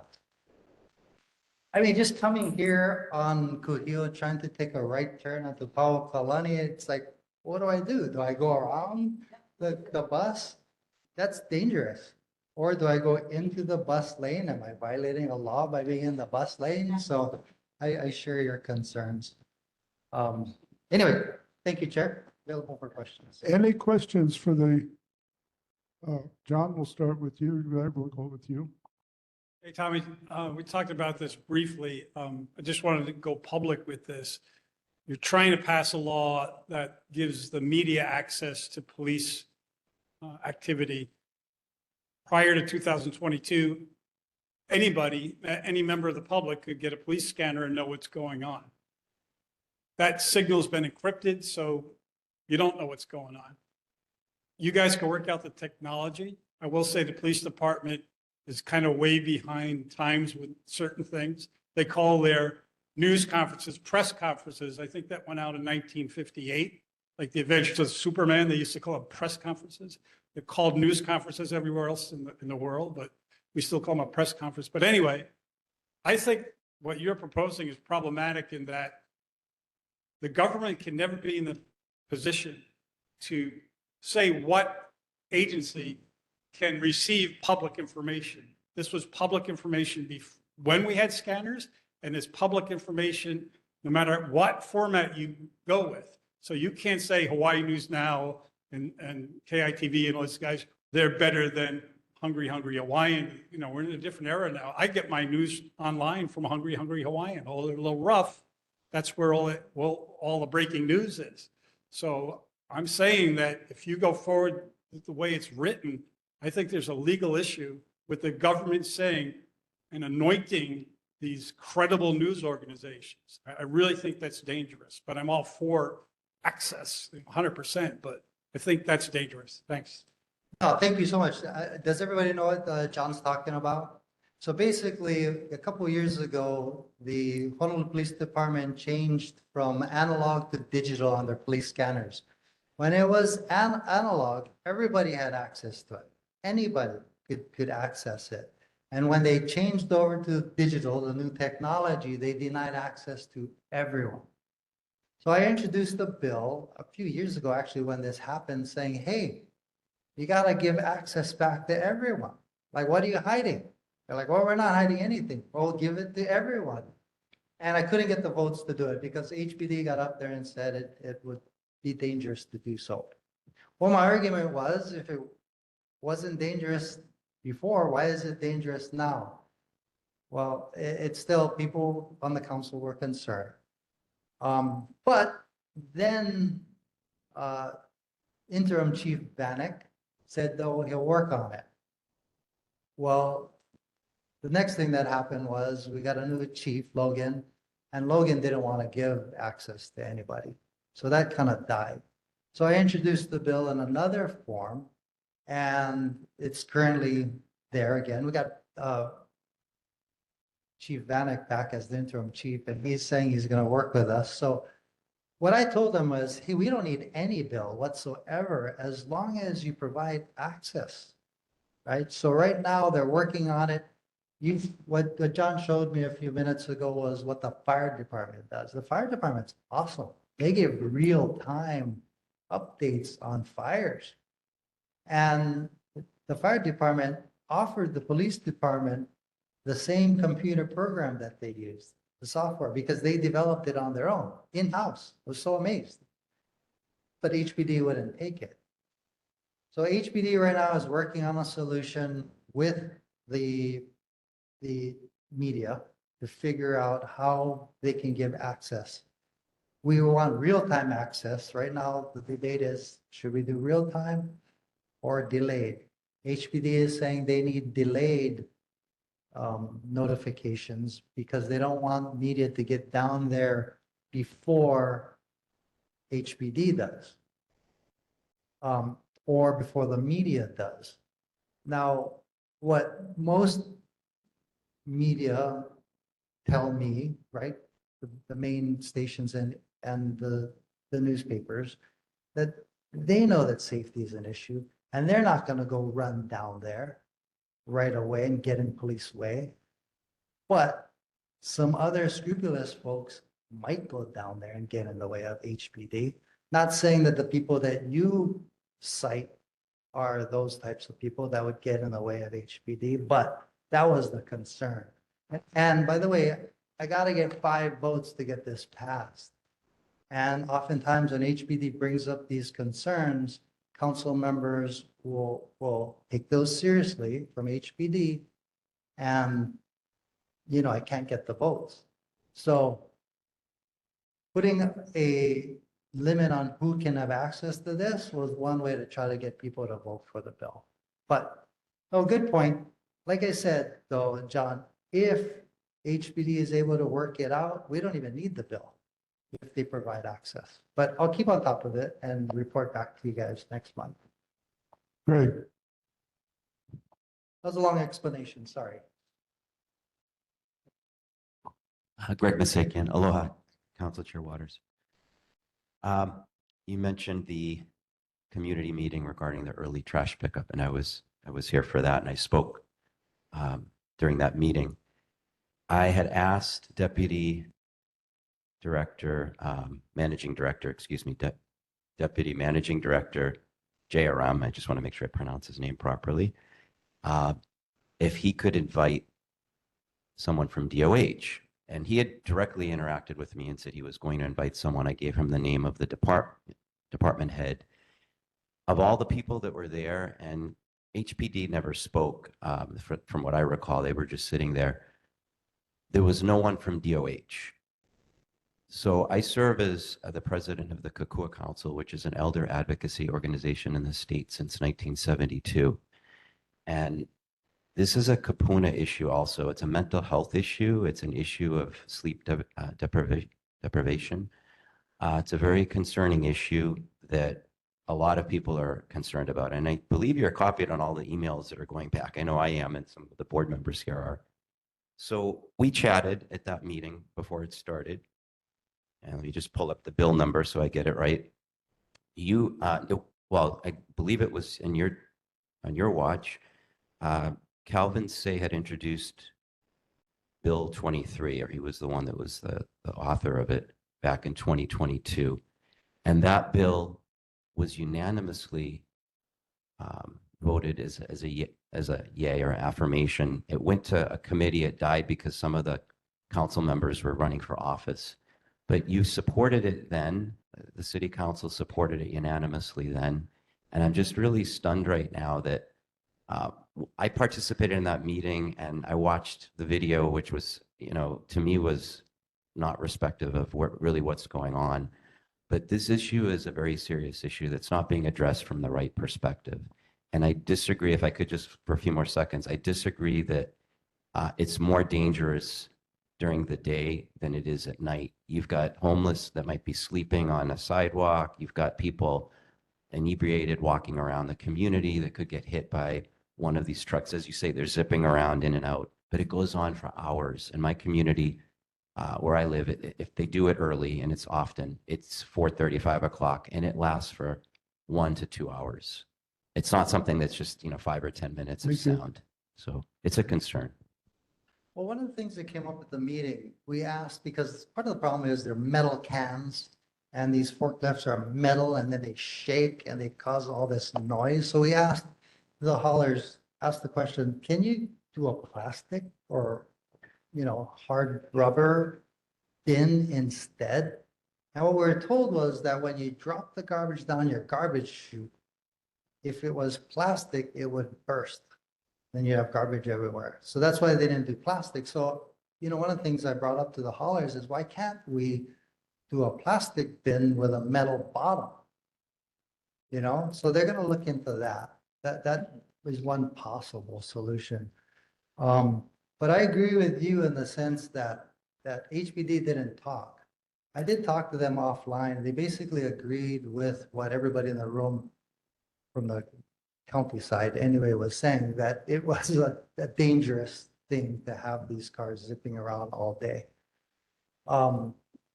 You couple that with all the deliveries that are happening in Waikīkī, it's just going to be a mess. But we're open to other solutions. As far as that Bill 23, any bill has to have 3 readings before the entire council to pass. 3 readings. And as a courtesy to the introducers, typically council members will vote yes on first reading, at least get it to committee where there can be a vibrant discussion over that. So that's probably why it passed first reading unanimously. Just as a tip, you can tell when bills have problems if people vote with reservations on first reading. They want to be respectful to the introducers, get it at least to the committee. Same thing happens at the legislature. You very rarely get no votes on first reading. But ultimately that bill has expired, basically. Here. No.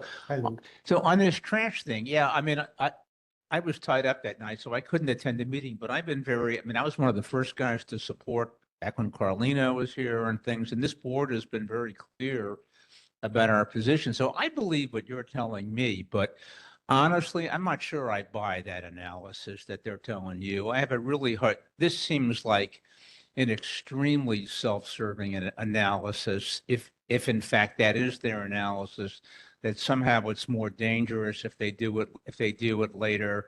So I would just suggest that you consider that they may not be leveling with you when they tell you that, because this has always been posed as an economic issue, for better or worse.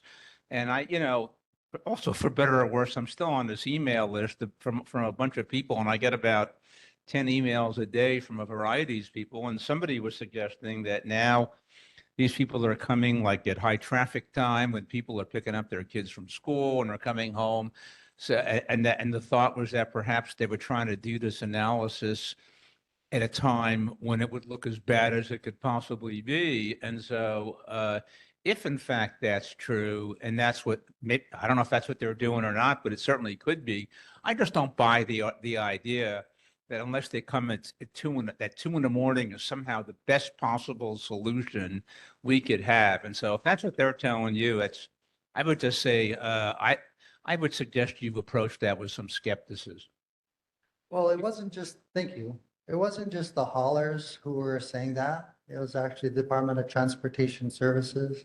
HPD didn't speak, but that's what they told me, that it was a dangerous situation. No, I believe you. Department of Environmental I believe you. So, No, but these are the people who told me that. right? I just don't believe that.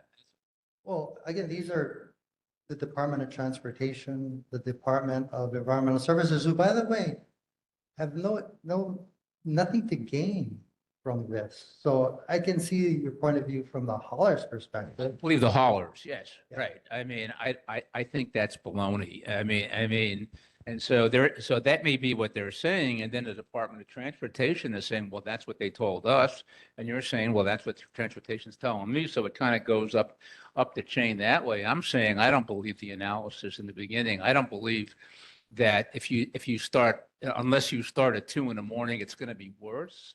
when people are getting woken up in the middle of the night over and over again, what's going to be worse than that? So that's why I say I would be very skeptical about the initial information that you're. Yeah, it's too bad that you weren't able to attend, and I'm not sure if we videoed it. We probably should have videoed it so that folks can watch.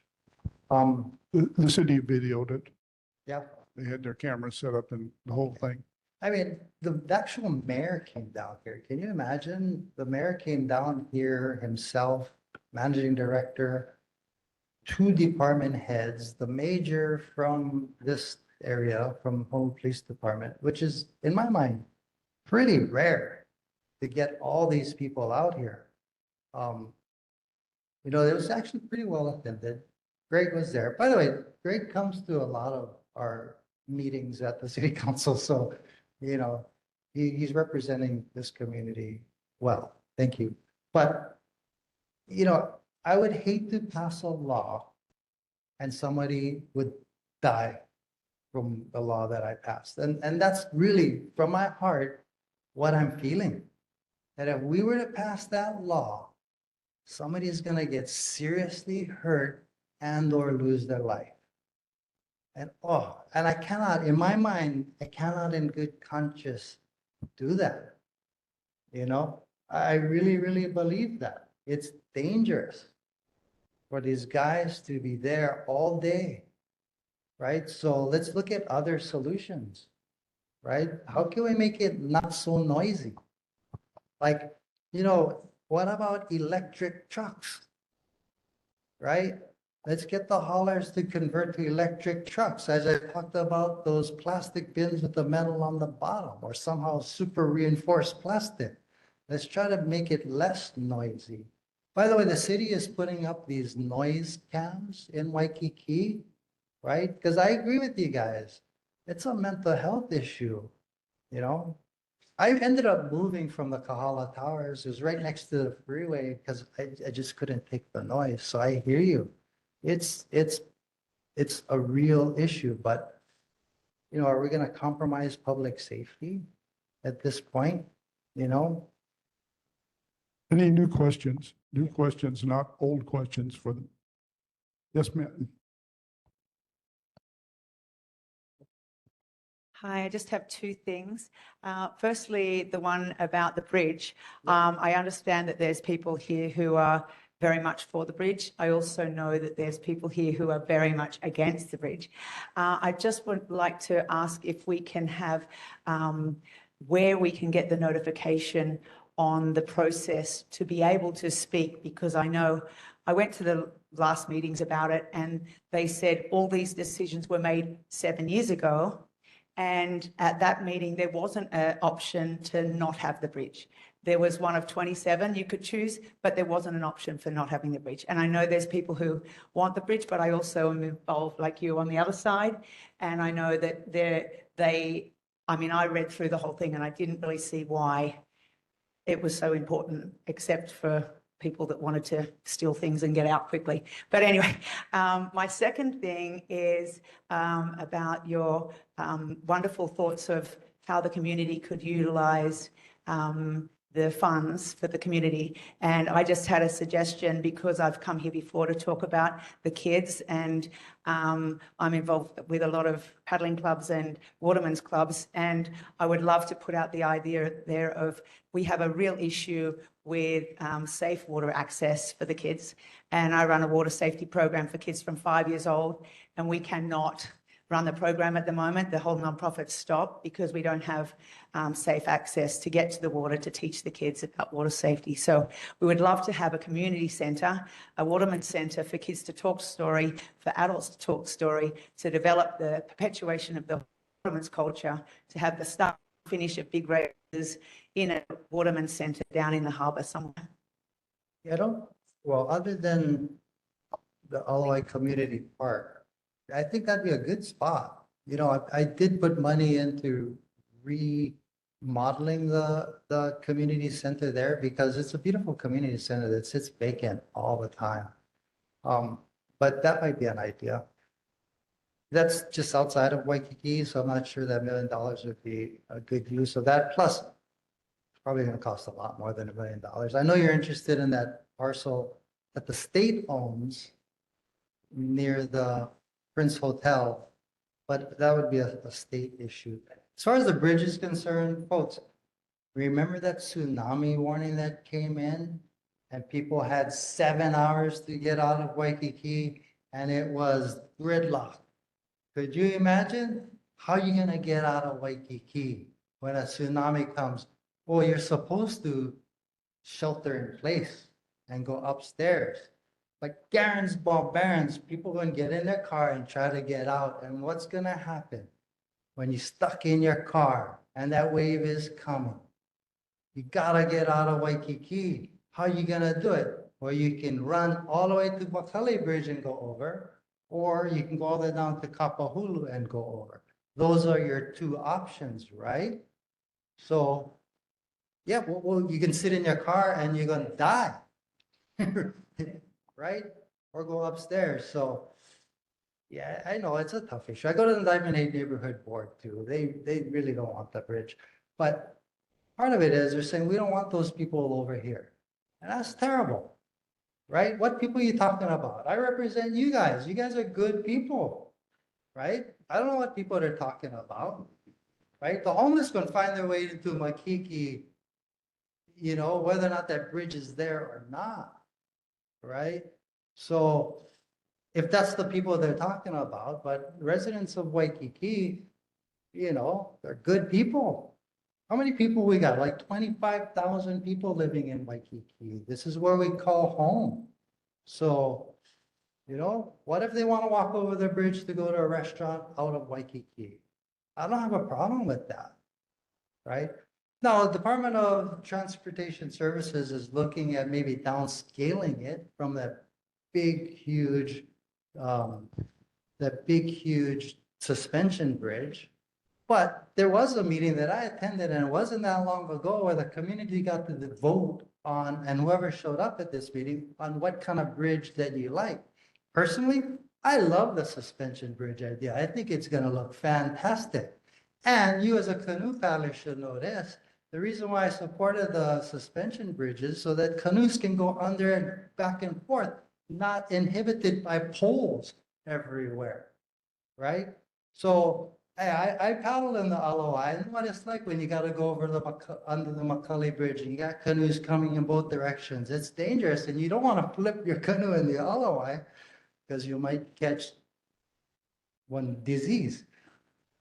But that's a whole nother issue. We're working on cleaning that up. Tim, we're almost out of time. I'll give you the last question.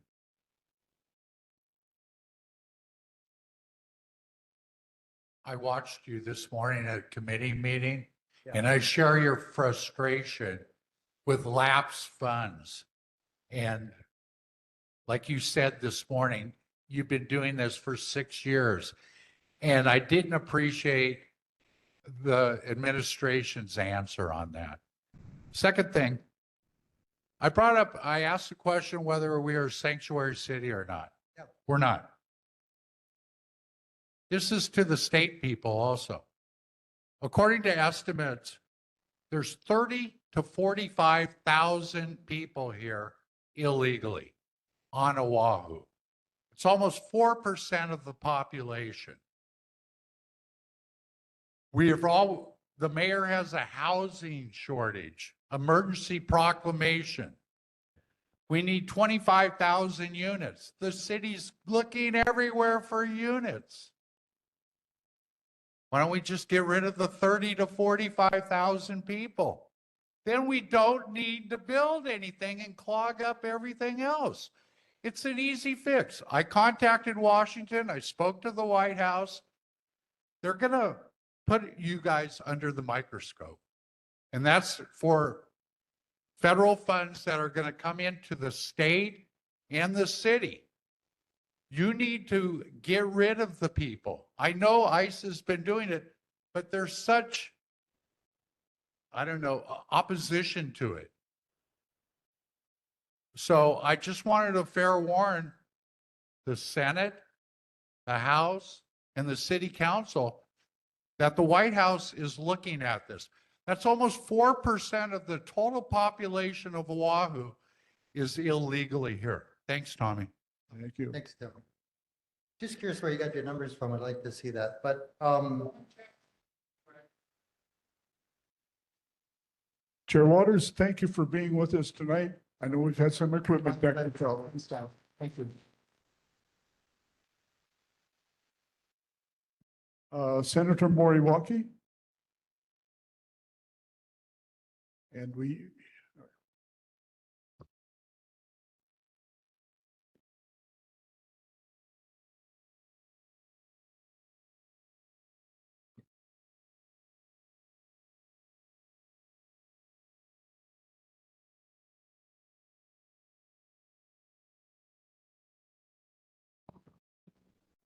Aloha Chair, members, community.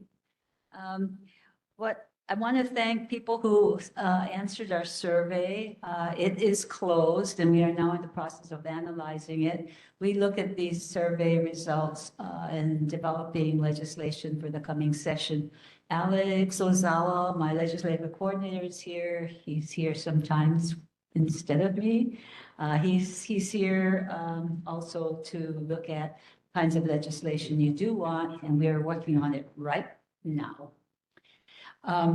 We also, I just want to focus in on Waikīkī. I see Michael Kane here is the administrator from DLNR for the Office of Coastal Conservation Lands.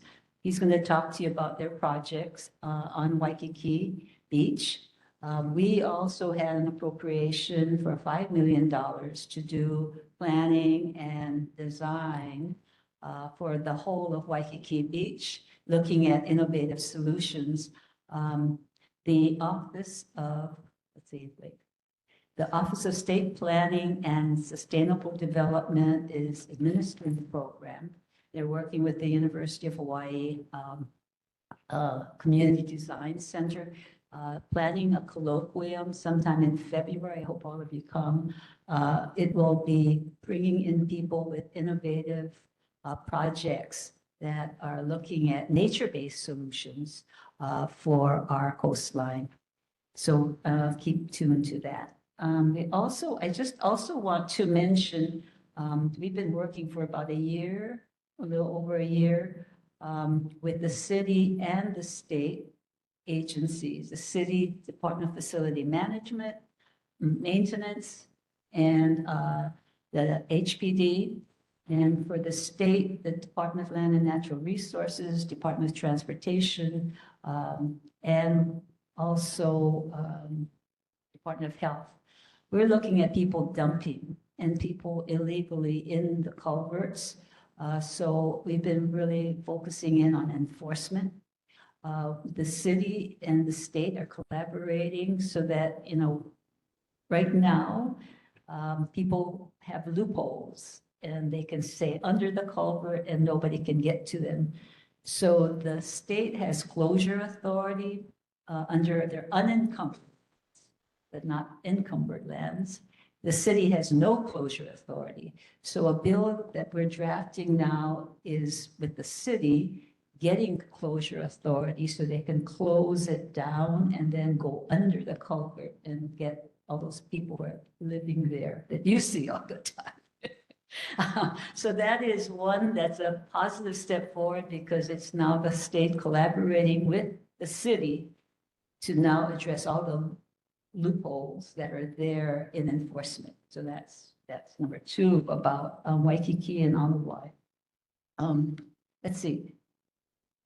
Oh, John Deutschman's law. The law on habitual criminal, violent criminal offenders. It passed a year ago in 2024, but there's a sunset in 3 years, which is 2027. So I've been working with the prosecutor's office, the attorney general's office, the judiciary, to make that law permanent. Representative Tam might be helping us introduce it in the House. We'd like to see that the data that we collect are also important for assessing the effectiveness of that law. So right now, it's very close to hatching. And I would share it with you once we get that bill drafted, but we would like your support on that as well. And this is really for public safety. It really does help us. There were no convictions in the first year because, as I understand from the prosecutor's office, it takes a long time, especially when you elevate misdemeanors to a felony. Then you're going to have a long time because now you can get a jury. It gets much more involved. So what we're trying to do is again asking for a longer period of time to assess the law, and also making permanent if we can. So your support would be very helpful. See, I think those are the big things I wanted to report on. Oh, and Representative Tam and I will be having this town hall on November 3rd at 5:30. And Representative Tam has done a great job in inviting really big names here. We have the Director of Transportation, Ed Sniffen, the Department of Law Enforcement, that's a new state enforcement agency, sort of the counterpart to HPD, on the statewide basis, Mike Lambert, and also Scott Psyche, who is the insurance commissioner, talking about insurance, and also the American Red Cross, who did a terrific job with our disaster management fair that we had. You went to that, the one that we had in Kakako for a little while. Yeah, I mean, oh, it was the other thing that you did. Okay. Anyway, that was quite successful, and the American Red Cross, Dan Anderson was really terrific. So he'll be also at the November 3rd town hall.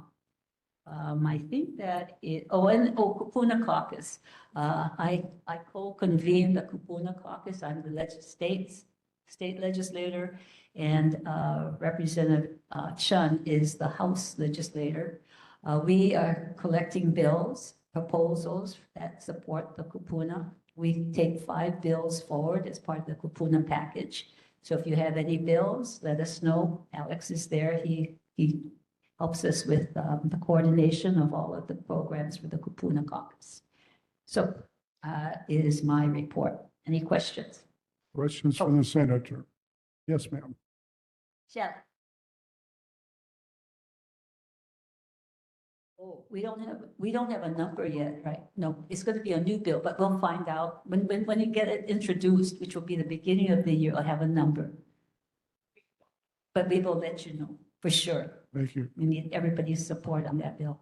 Board members, questions? Yes, go ahead. Aloha, Senator. I see in your newsletter you mentioned keeping the Alawai Canal clean.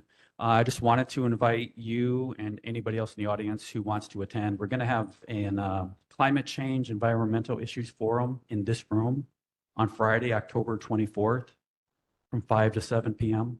And one of the speakers is actually going to be talking about that particular topic, the Alawai Canal. Okay, great. So I might want to put you in touch also with the University of Hawaii College of Engineering that has a project that we funded as well that is looking at innovative solutions. So they have a faculty member and 2 grad students working on looking at solutions around the world, doing some research. So you might want to also invite them to. I would love to. Thank you. Other questions? Seeing nothing. Thank you. Thank you, Senator. And now Representative Tam, whose campaign sign is still on the building next to mine. Oops. Just getting ahead of the next election. Thank you, everyone, and good evening, and thank you for having me here today. You have my newsletter. It does have information on the town hall that was just mentioned in Senator Moriwaki's report, but to repeat it, we'll have it at Jefferson Elementary School's library at 5:30 p.m.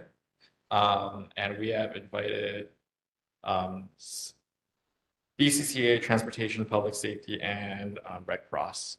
I know that at my previous time I was here, I had mentioned that I was going to try to bring Scott Psyche up here, but I felt that it was better to have a town hall so I can advertise it to the rest of the community so they can all be there. And I hope that everyone can attend this town hall because we'll have that extra time to really go in depth with him rather than just a 2-minute remarks and questions up here. Additionally, I sent out a mailer to the entire district soliciting feedback. It is a survey. You can do it online, or you can rip the mailer apart and fill it out and mail it back to us. I find it easier to do it online. I do read all of them.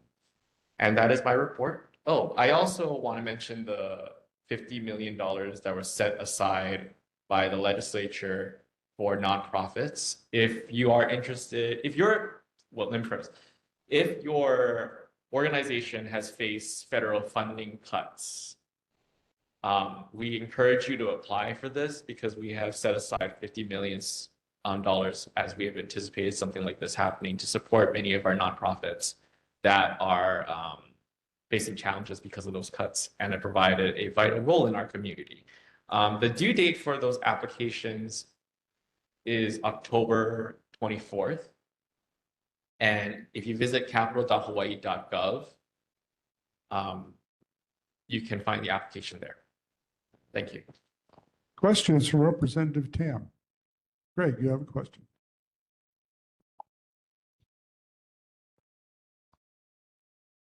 Aloha, Representative Tam, Greg Masakian again, and you wanted to know the website. She wanted to know the website, and I was going to ask it. Capital CAPITOL.hawaii.gov. And I think it should be on my newsletter too. And then I just had one question regarding the nonprofit funds. So I had heard about this before, and I know there was a discussion. Who makes the decision who gets the funds? I mean, obviously people are applying for funds, and there's a lot of nonprofits in the state, and some of them have served for a very long time, Meals on Wheels and things like that. But how is the decision made to actually award these funds to the nonprofits? So it's a 4-member committee, and 2 members will be appointed by the House and 2 members will be appointed by the Senate. Okay, and then they just go through a round table, they review the application and just vote. Will that be public or? What I expect, I do think that they're going to hold a public hearing like we've done with all our grants in the past. Okay. But I can follow up. I'm just curious if it'll be publicly available for people to participate or watch when they do that, or public participation. Thank you. Any other questions for Representative Tam?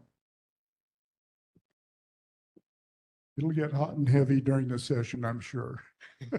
Thank you. And we would appreciate your package early on. Thank you. Yvonne? Representing Governor Green.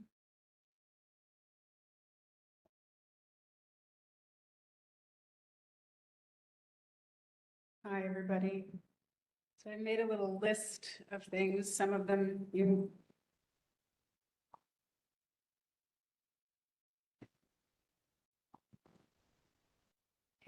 may already be aware of, and if you are, pardon any duplication, but Gov's Part 2 2025 policy report has been published. It's easy to find on Instagram on his account, and I know it's in a bunch of other places too, but it does list priority policy initiatives around the affordability crisis, tax cuts, housing crisis, chronically homeless, safeguarding the environment, public safety, things that we regularly talk about. So good to go on there and keep up with it. Gov just returned, actually. In fact, he's not quite back yet from a trade mission to Japan and Okinawa. Looking at tourism, looking at strengthening ties with Japan, signing a strategic partnering agreement with JERA on clean energy to try to get utility costs down, among other things. That information has been released publicly too, so it's been picked up in local newspapers, including the Star Advertiser in the last couple of days. Still a lot of focus on federal politics, with the shutdown being kind of paramount, and it's ongoing. So there have been some cuts potentially announced that would affect Hawaii. Some of them are just politics and we haven't received actual program terminations, but others are real. And they will be countered by the Attorney General, but it takes a lot of time to put all of that casework together. So all of that continues and that seems to be our new reality. I wasn't here in September. I had a friend who passed in Canada and I was back there, but there was an executive order introduced around regulations for electric vehicles. And I know that came up tonight and I think it's on everybody's mind. So that is proposing enhanced law enforcement for existing traffic laws. I think the stat is that 93 people have died, pedestrians, bicyclists. So the executive order is an urgent call to action, promote responsible behavior. I think that's all I have. Sorry, it was a recitation, but that's the way that I could remember to cover this stuff. Welcome to take any questions. Questions for Governor Green? Aloha. Two questions, just real quick. First of all, will the governor be calling for a special session? And the second question is, will the governor sign a bill into law that requires anybody enforcing the law in the state of Hawaii not to be allowed to refuse to identify themselves? Not aware of a special session. I wasn't aware of, can you repeat the second part? The second question was, would the governor sign a bill into law that requires anybody who enforces the law in the state of Hawaii to not be allowed to refuse to identify themselves?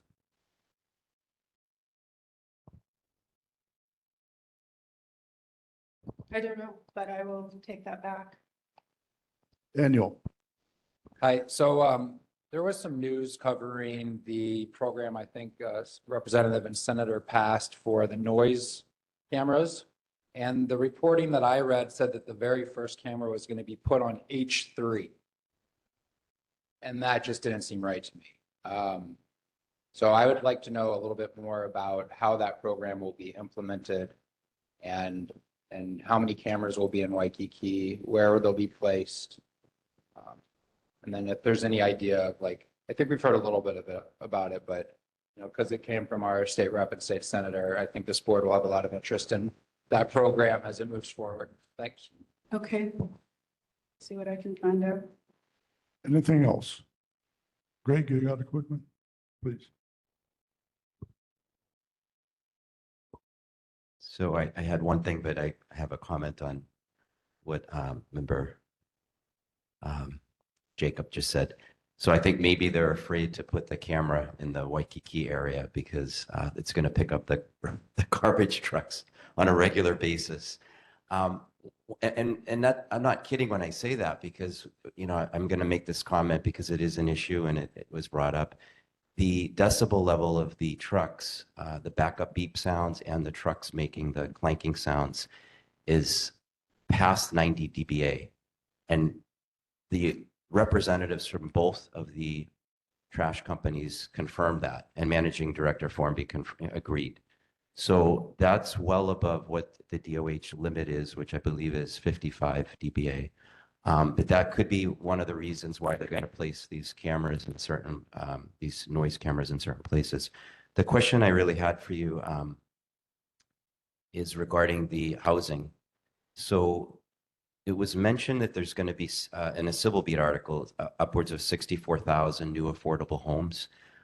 I participated in the September 11th SPEED meeting, and SPEED is just an acronym for improving the turnaround time for DPP. And all the representative islands were there for their planning and permitting departments. I see a lot of issues with that. And what you have to first understand is you need to fix the problems with planning and permitting before you can build the homes. And there's a lot of infrastructure too. And I read there's quite a bit of money involved in this.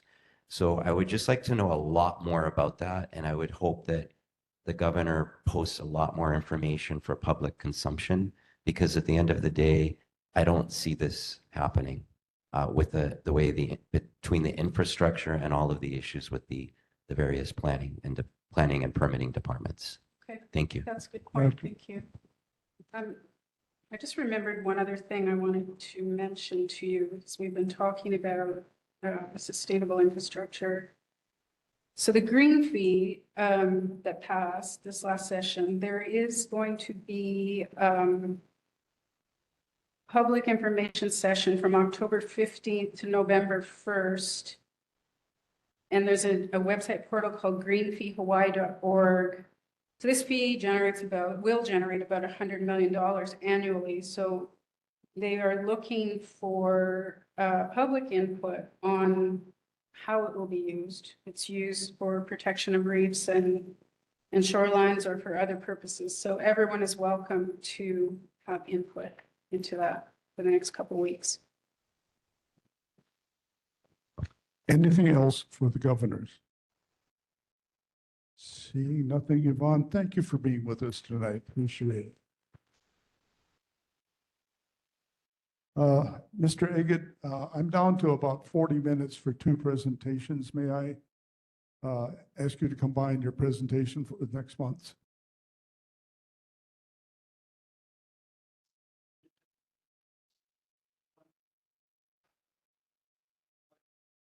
Okay, thank you. Well, I have to ask this. There is no representative for Michael Kane here tonight. There is. Okay, we'll do your presentation. I'm sorry, I got a really confused email just before the meeting started. It said yes, no, yes, no, yes, no.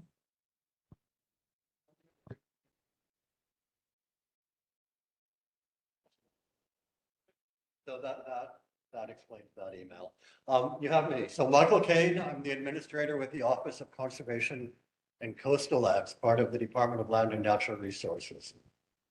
I was here a year ago to brief you guys on some projects we're working on, and I wanted to give you an update on where we are at.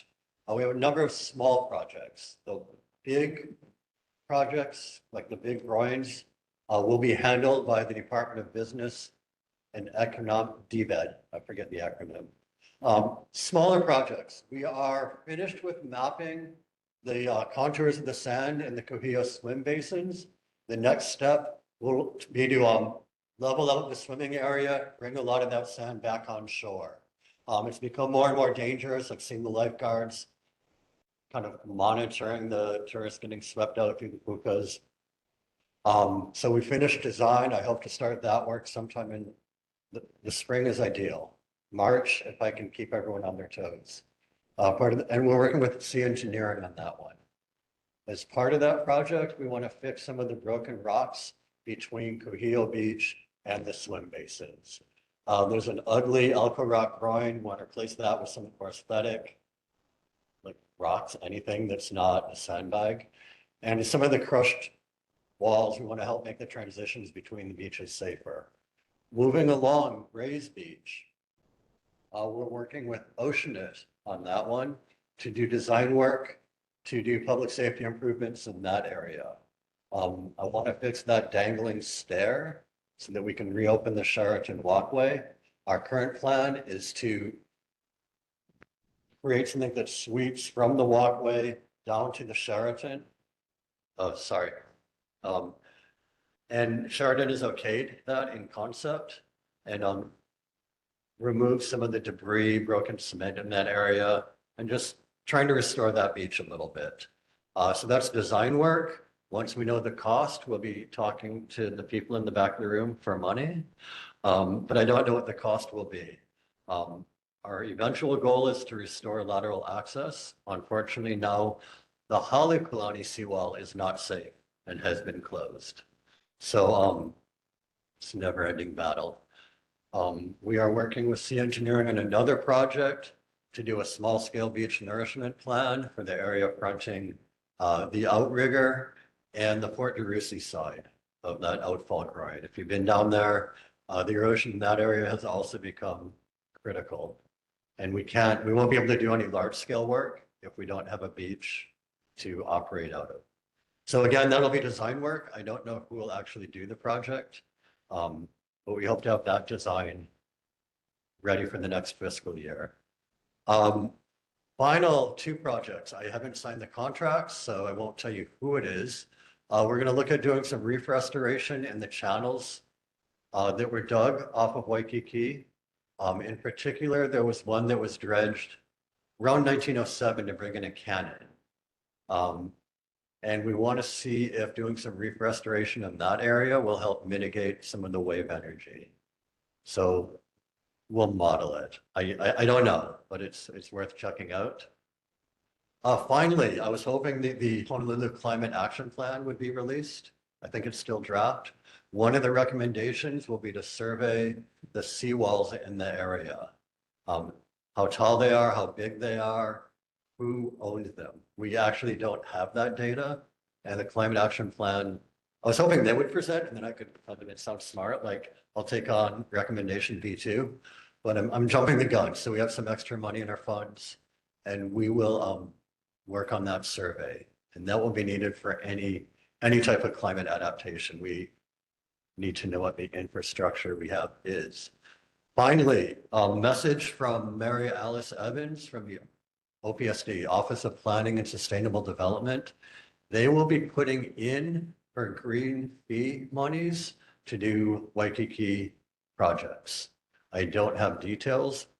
The way green fees work is state agencies put in the request to the governor's office. The governor's office makes their selection, forwards their package to the legislature for approval. So there's a process. Currently, projects need to go through a state agency. So if anybody, and I think our paperwork was already due, but the OPSD will be taking the lead on trying to get green fee monies to Waikīkī. Exhale. Jeff. Hey, Michael, good seeing you. I always ask this question when we talk about Waikīkī Beach, but it's a system, you know, and I know there's multiple jurisdictions. You did mention Fort DeRussy. Do you, obviously, now's not the time to be seeking federal funds, but is there any commonalities with the Army that you can harness your office to specifically get some funding? Because obviously the state's going to be funding this, but is there any vehicles to coordinate with the feds, primarily get money, but also to coordinate them for this kind of unified beach system? I prefer not to work with the feds. One of the problems is if you work with the Corps of Engineers, they will do a study and you're required to fund their preferred alternative. And I want our preferred alternative. I don't want theirs. I don't even know what theirs would be, but it's not been fun working with them and I won't do it again. Nobody's here from the Corps, right? Other questions on the beach restoration? Seeing none. Thank you. Oh, well, thank you.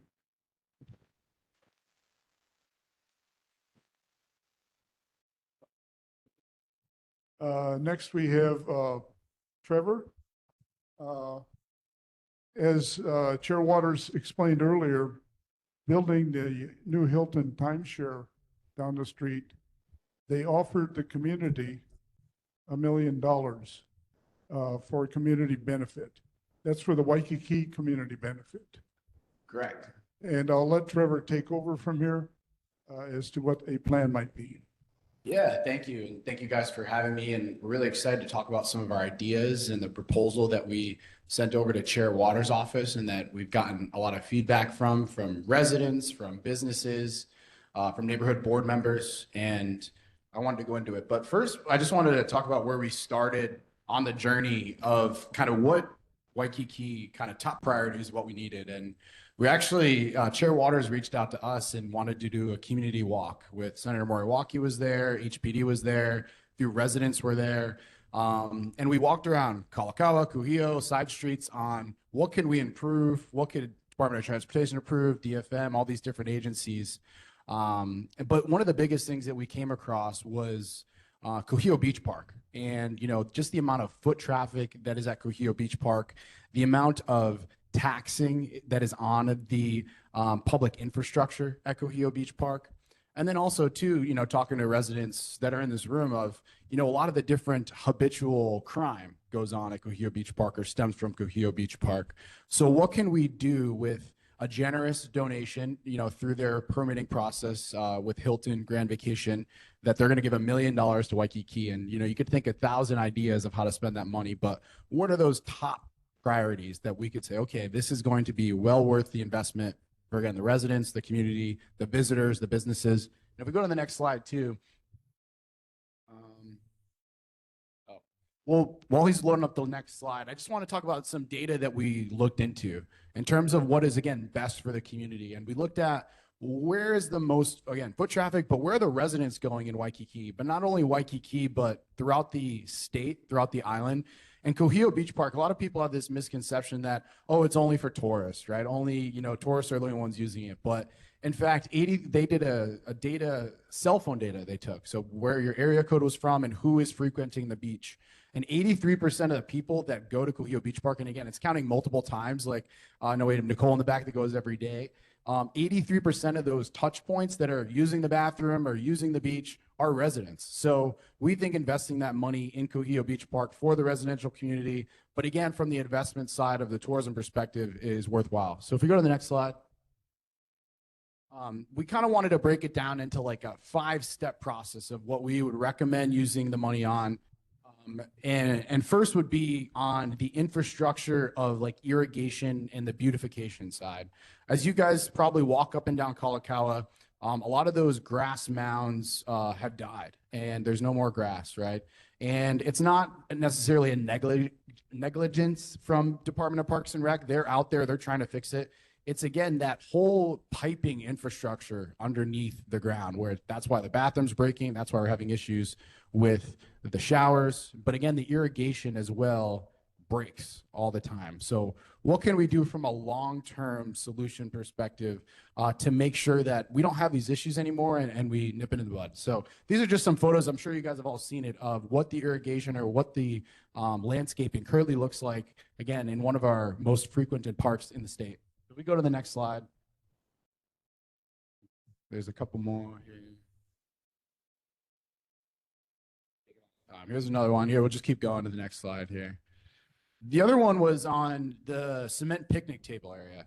And I know maybe Mr. Dutzman or Mr. Gary bring up all the time, but a lot of our habitual crime, the people that are going in and out of OCCC, the ones that HPD are arresting once a week, where they congregate is at this kind of crummy looking area of these cement picnic tables. And it's not like they are made of marble. It's not like these are kind of legacy tables. It's just they were put in there a number of years ago and they've kind of aged, right? There's cracks in them.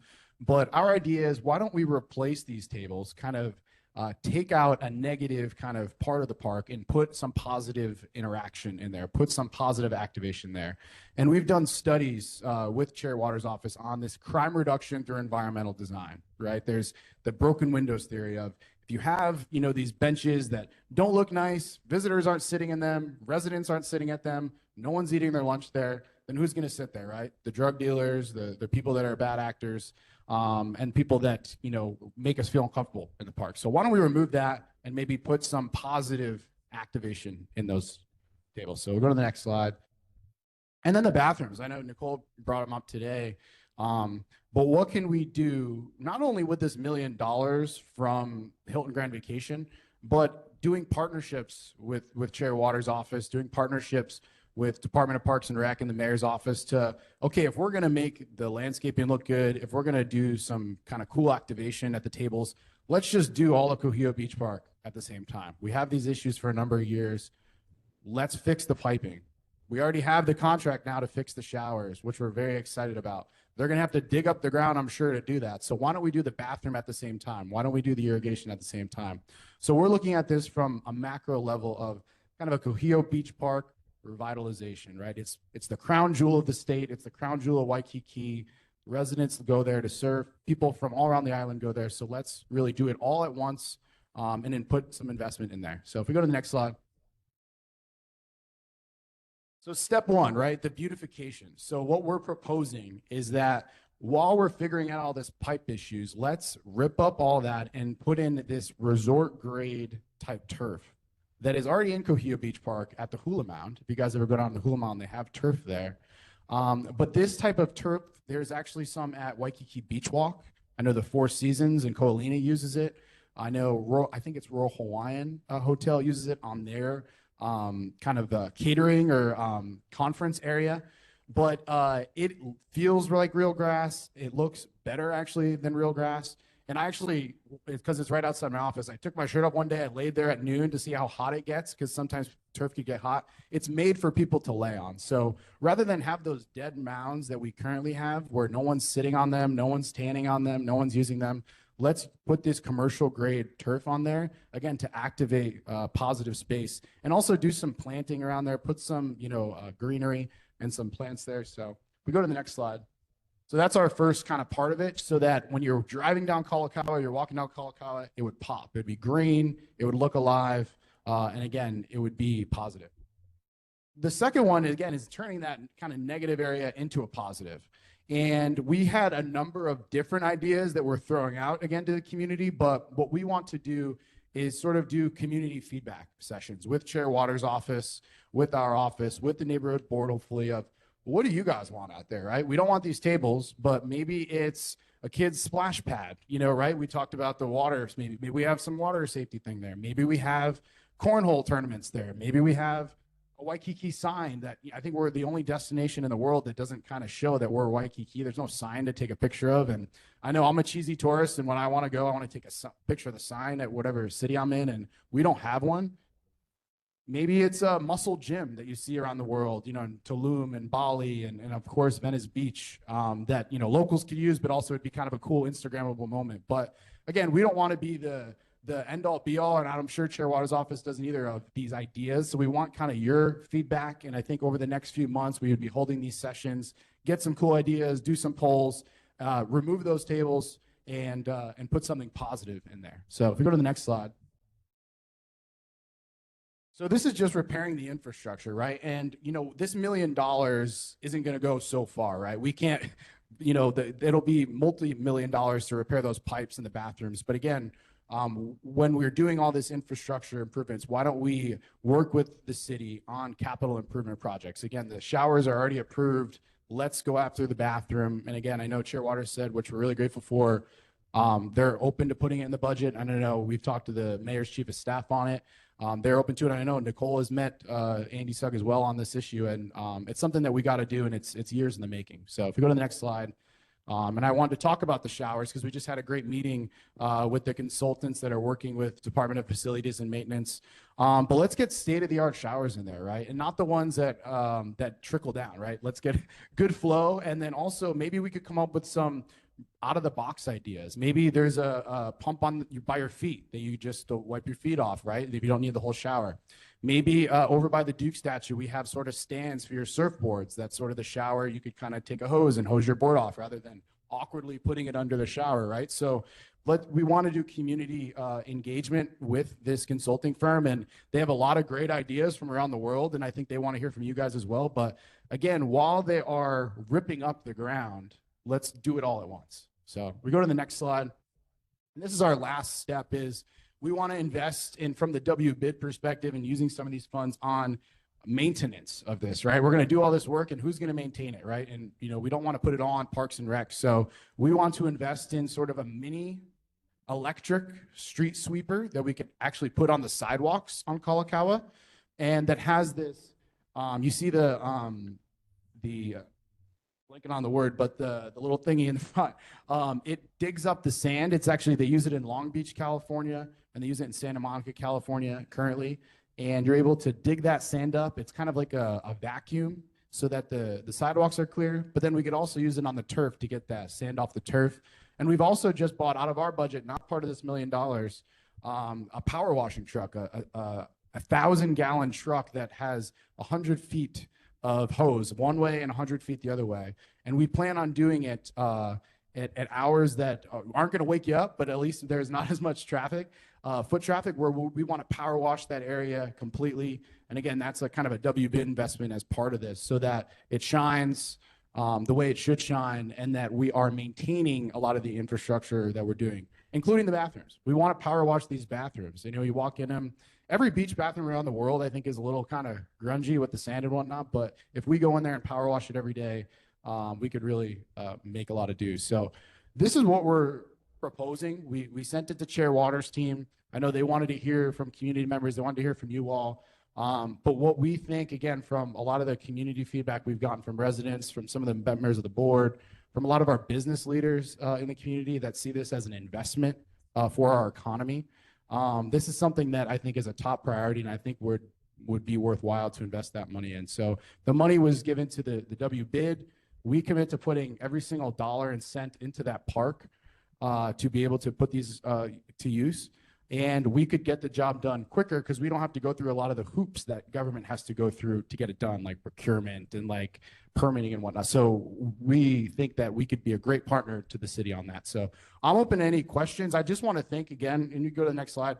I want to thank, you know, the residents that help, especially Chair Waters that came to us on this. It's not every day that someone comes and say, hey, you know, we're trying to spend $1 million. How could we better the community that we're in? So we're really grateful for the partnership we have in Chair Waters and his team, and Adam's here as well on his team. And, you know, we're working with Senator Waikīkī and Rep Tam on the Alawai Boat Harbor, which I wish I could talk all night, but we have a lot of great updates there as well, which, but we're really trying to partner with our elected leaders, and thank you guys for the partnership. But happy to answer any questions, any feedback too, because, you know, we want to make sure that we're fine tuning this.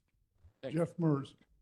Yeah, great presentation as usual, Trevor. I just for folks who maybe don't know, but if you do, it's been well over 20 years since we had a refresh, a real refresh to this whole area of Waikīkī. Well over 20 years. I forget who the mayor was at the time, put all the statues up. That's, yeah. So it's been forever. The wear and tear is unbelievable. This gets so much use and activity, so it needs a refresh. Trevor, you mentioned something very important, maintenance. I mean, we can install the prettiest things around. If we haven't invested in the equipment, personnel, and the schedule for maintenance, then why bother? We can't even get a fountain to work, you know, for King Kalakaua. So totally in favor of this. I like that you're hitting this early. I'm sure this community, we're very vocal, we're knowledgeable. We'll provide some input on this. Thanks. Yeah, thank you so much. Rolf? I'd like to say that I hope you'll reconsider the artificial turf. Okay. You know, part of Waikīkī is our plants and botanies, the botanical gardens and so on. And I think that a tourist, and I know my dog, is going to be very disappointed in finding artificial turf as I walk down in Waikīkī. Well, your name's Roll, is that right? Ro, yeah. Ro. I feel like I want to take you all to the Waikīkī Beach Walk. I don't know if you've been over there a while, where like the yard house is and whatnot. It is kind of world class in terms of, it's not like the football turf that you're thinking of. It's not the, you know, the old school turf. The reason we're thinking of that is because, again, just the issues with the irrigation at the park. And it's not even just the pipes underneath. That's the number one issue. The number two issue is that, again, we have literally probably 90,000 people on a day kind of walking in and out of there from all the visitors, all the residents. People kick those irrigation things, you know, criminals are going to step on it, right? They break on a consistent basis. We call DPR, we demand, hey, we need to fix this. Everything's dying. They go out and fix it. 2 days later, it's broken. So we look at that as a long-term solution of, it'll never die because, you know, it's not real. But I swear I'm going to pick you up one day. We're going to get lunch and I want you to lay on it because it's really beautiful. Yeah. So, yeah. No, I think this looks like a great project. So I mean, that part I like. My question is this, though. When we do these community give backs, right, like $1 million, so typically that gets created because the project, in this case, the Hilton, usually what happens is we're sort of agreeing to let them slide on some other requirements that they're required to meet. And so in exchange for that, they then provide $1 million for a community project. So I guess my question is, why wouldn't or shouldn't this thing come out of the city budget, out of the normal operating or CIP budget for the city? Or why shouldn't it come out of the WIA or WBID thing? Shouldn't those community give back projects basically be something that otherwise would never get funded? This is something that ought to get funded anyway, isn't it? I can't speak to the ins and outs of the permitting process, but I would say that, and rightfully so at the city level, I think Department of Parks and Rec look at all parks equitably around the city, right? Wahiwa District Park is the same as Cohio Beach Park, is the same as Kailua Beach Park, right? And again, I'm not an elected official and I don't want to speak for Chair Waters, but if the city put in kind of this world, Taj Mahal bathrooms and turf, right? Then every single community around the island is gonna say, hey, we want that, right? But I think the other parks aren't as taxed as Cohio Beach. From the economic perspective of the people in the hotels, that we need those visitors to have a great experience at Cohio Beach. And if the grass is dead, if the bathrooms are broken, then we will not have those visitors back, and then we can't fund other parks because we won't have the tax money. So I think from a private donation, or I guess from not coming from tax dollars and giving it to the Waikīkī community, and again, this is a feedback session, but what are we going to spend that $1 million on? I think in our opinion at the W bid, from when we've talked to residents, when we've talked to some neighborhood board members, again, there's thousands of things we could spend it on, but this is probably the #1 priority in terms of what would get the most bang for its buck and what would make the most impact for our community. I hear you. You're saying the city won't fund it. I can't speak to that. Basically, you're proposing this because the city won't prioritize that as a project within their budget. Right? I can't speak on the city's behalf, but I just think if we have this money from a business entity and we want to see these results, especially then given to a nonprofit that could get it done again, and hey, we'll call the contractor, they'll be here tomorrow, rather than going through a lot of the procurement issues and having a consultant come out. I think this is the best, use of the money. And I'm not against it necessarily. Thank you. I'm just asking and trying to be transparent. Yeah, I can't answer. I can't answer to the city funding it or not. I've got Tim and John. You guys can fight over it. Go.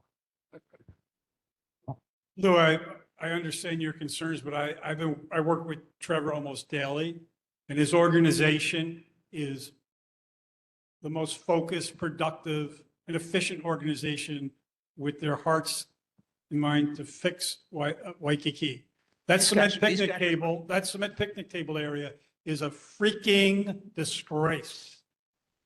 And it is an outdoor psychiatric center jail, and this is the only organization that has the capability and the will and desire to fix it and fix it quickly, and they will do it. They follow through on every single promise they've delivered. The city has not, for whatever reason. But I hear equity in parks, Waikīkī is not a big deal because every park has to be equal. Well, okay, we can continue running a prison yard in the middle of Waikīkī, and at some point, all the visitors will go somewhere else. Thanks. Tim? Here. Totally in favor of this. Trevor and me talk all the time. I would love to have a playground for my nieces and nephews and my grandchildren who go down to the beach every week. There's so many children down there that it would be a great thing. And also for tourists that have children. It's a safe zone. You got the pond there. They can swim, they can play. The dirt bags won't be there because they're not going to want to be around there. And the parents will get pissed off if they are. I'm totally supportive of this. Let's do it tomorrow. Thank you, Tim. Thank you, Tim.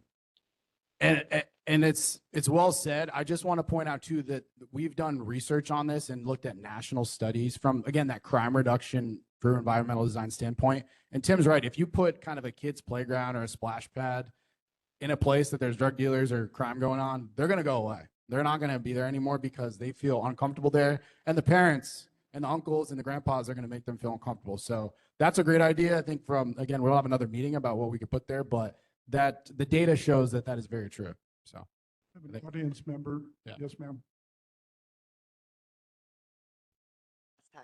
I agree. 100%, thank you. I can guarantee I spend more time at the beach than probably everybody in this room, literally at Ohua and Kalakaua, right there where you're speaking about, Trevor. That is where I am. Our families, we have local families that hang out there. I observe everything. So to even disagree, for anybody to disagree about this, like, it doesn't make sense. Like, the tourists need it. I mean, plus a bathroom. But imagine spending your life savings coming to Waikīkī and you don't have facilities to use. Or I've lived in other states like San Diego where there's multiple beach parks and it's amazing. Sure, you'll get your people in there every now and then, but the parents that are there all the time, we speak up and we say something. You know, hopefully there's more of a police presence or whatnot. Your department's been amazing. Thank you. But I second, third for this, and I guarantee all the families that hang out there would love to see this. Like, there's no reason for those cement, whatever, tables there. Like, no tourists sit there and no locals sit there because it's disgusting. That's true. Thank you. Thank you. Board member?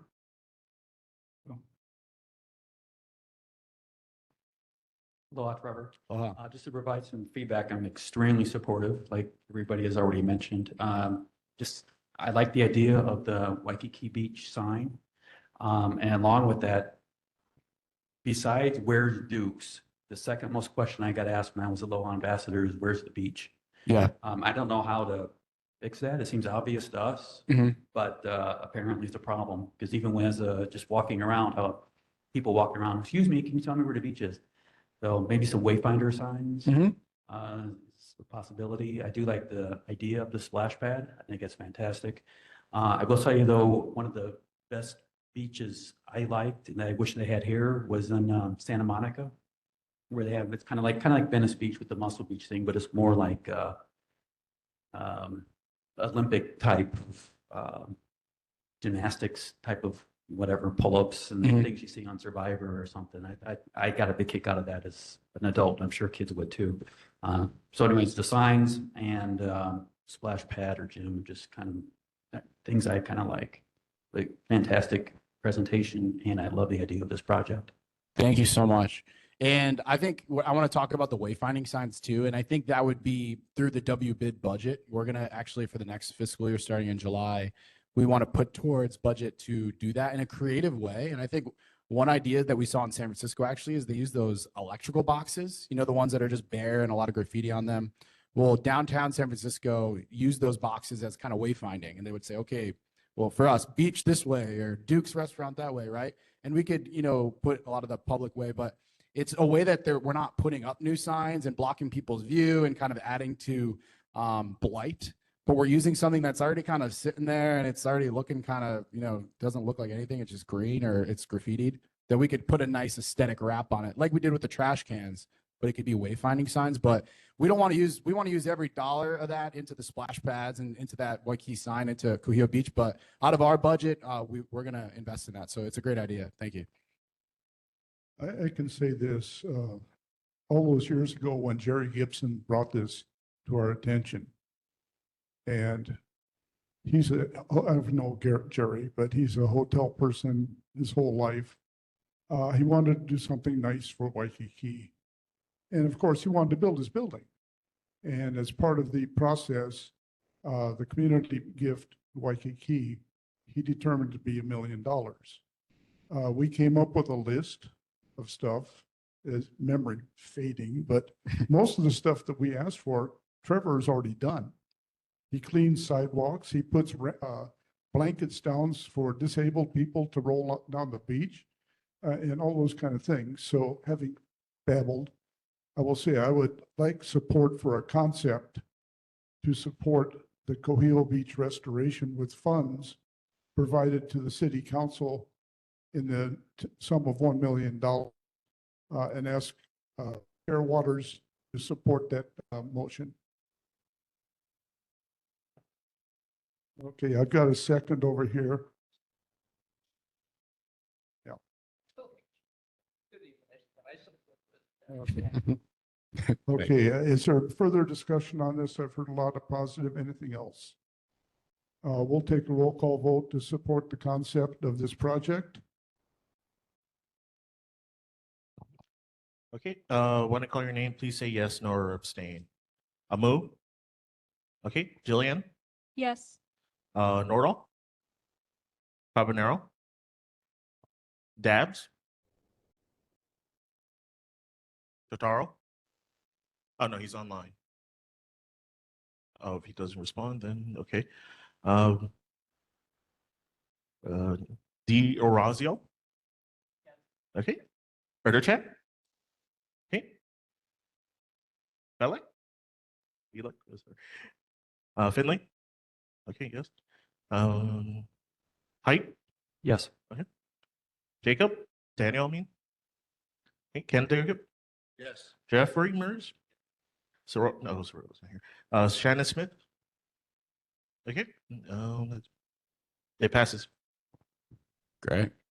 Thank you, everybody, and we intend to hold the chair's feet to the fire on this because I've been at meetings where we've offered community money to the city council and been scolded by former members that it wasn't our money, it was his. So it's not his, it's ours. So thank you very much, everybody. Trevor? Just want to, thank you guys so much. We're excited to work with you guys on some of these cool ideas. And again, thank you to Chair Waters for coming to us on this and being a collaborator. So again, thanks so much. There's just a couple more things on the agenda. Ken, Jacob, you asked us to consider going quarterly. To move that my board of water supply is not required. I wanted to move that the board of water supply is not required to come every month. That they could come when they want to, or when we request them, but they don't have to come every month. I spoke to the gentleman about it last month briefly. He was okay with it. I don't know if he's changed his mind, but that's my motion.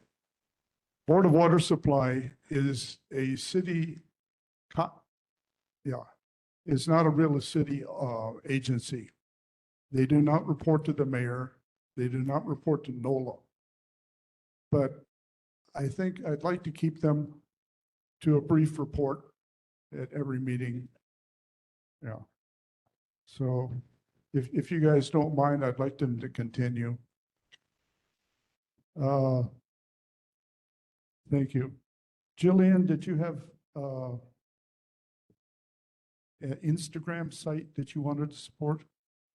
Yeah, I guess we don't have too much time for a lengthy explanation, but for those unfamiliar, there's other neighborhood boards that have Instagram accounts, and through those, they're able to give information about upcoming board meetings, the agendas, different things that happen outside of the 3 hours a month that we meet here. And I feel like for Waikīkī especially, this could be a great community benefit because we have so many events happening all the time in Waikīkī. So I just wanted to propose that we create one. I did talk to the neighborhood commission office, and this would be an independent endeavor for us. So they wouldn't create or manage the account. So if anyone's interested in possibly not only supporting this, but being involved in content creation and trying to grow a following, I feel like this could be a good way to expand and get the great information that's said at our meetings to a larger audience. Does anybody object to having an Instagram site?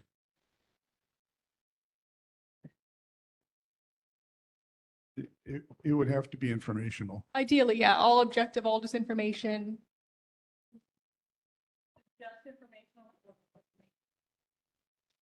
We can make it open for comments. I guess maybe that's a consideration, but not to where the board responds. Oh, just turn off complete comment. Yeah. Yeah, like a news site in a way. Yeah. Okay, that's going to be more work for you, but can you handle? Board, by a show of hands, all in favor of an Instagram site? Oh, I thought she made it. I was. Okay. And the clock is clicking. Any corrections to the minutes from last month? Do you have any corrections to the minutes from last month? If you do have corrections at a later time, you can always submit them. So hearing no corrections by mutual consent, we approve the minutes. Our next meeting will be November 4th. That's only 3 weeks away. Jeff, do you have anything else? Okay. Anything sub-district 2? Catherine is, I think, left already. With that, we will adjourn the meeting. Oh, I'm sorry. Did you have? Yeah, we just wanted to make a comment about timing. And About what? about the timing, people speaking. Yes. And in August, it was we all voted for it and it was adopted that everybody would use the timer, including us, including the board. I was following the city council's example. No, it says here, Chair Finley clarified that the timer is new and eventually it will be used for everyone.